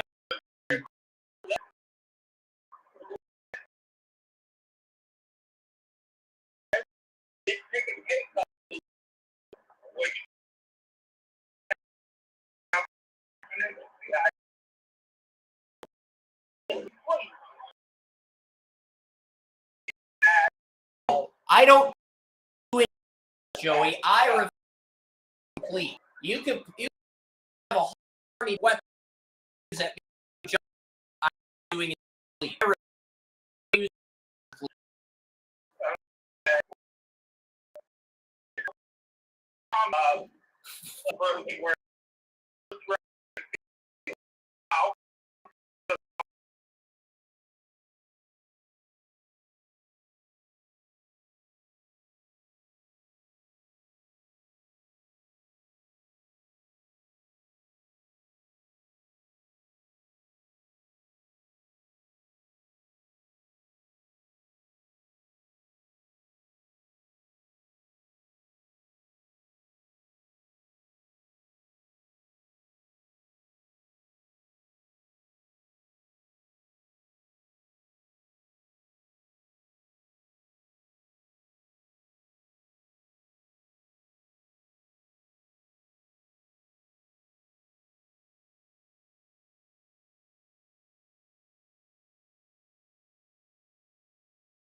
I know getting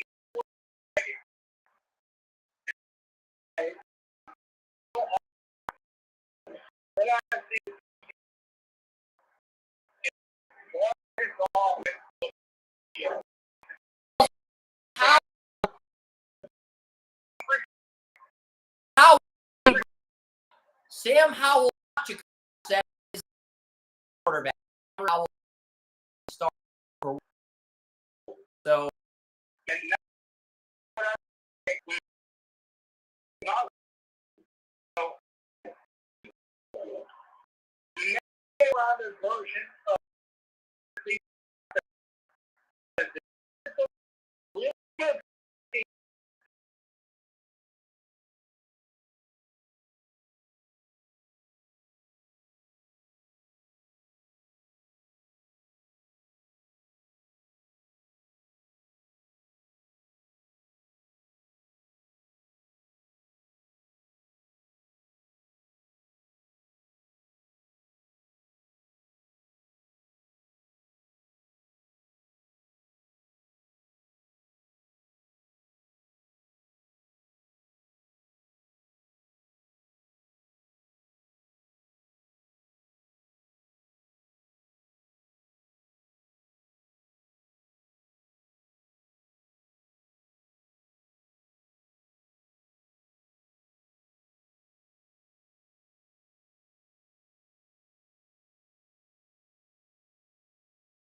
strong safety. I put the around secondary. Commanders winning 20.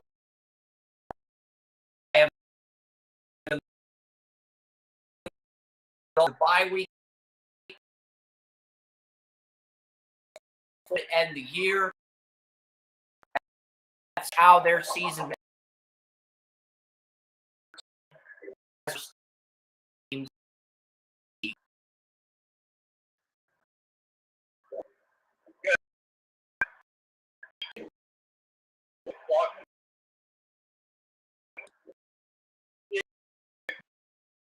You have to run.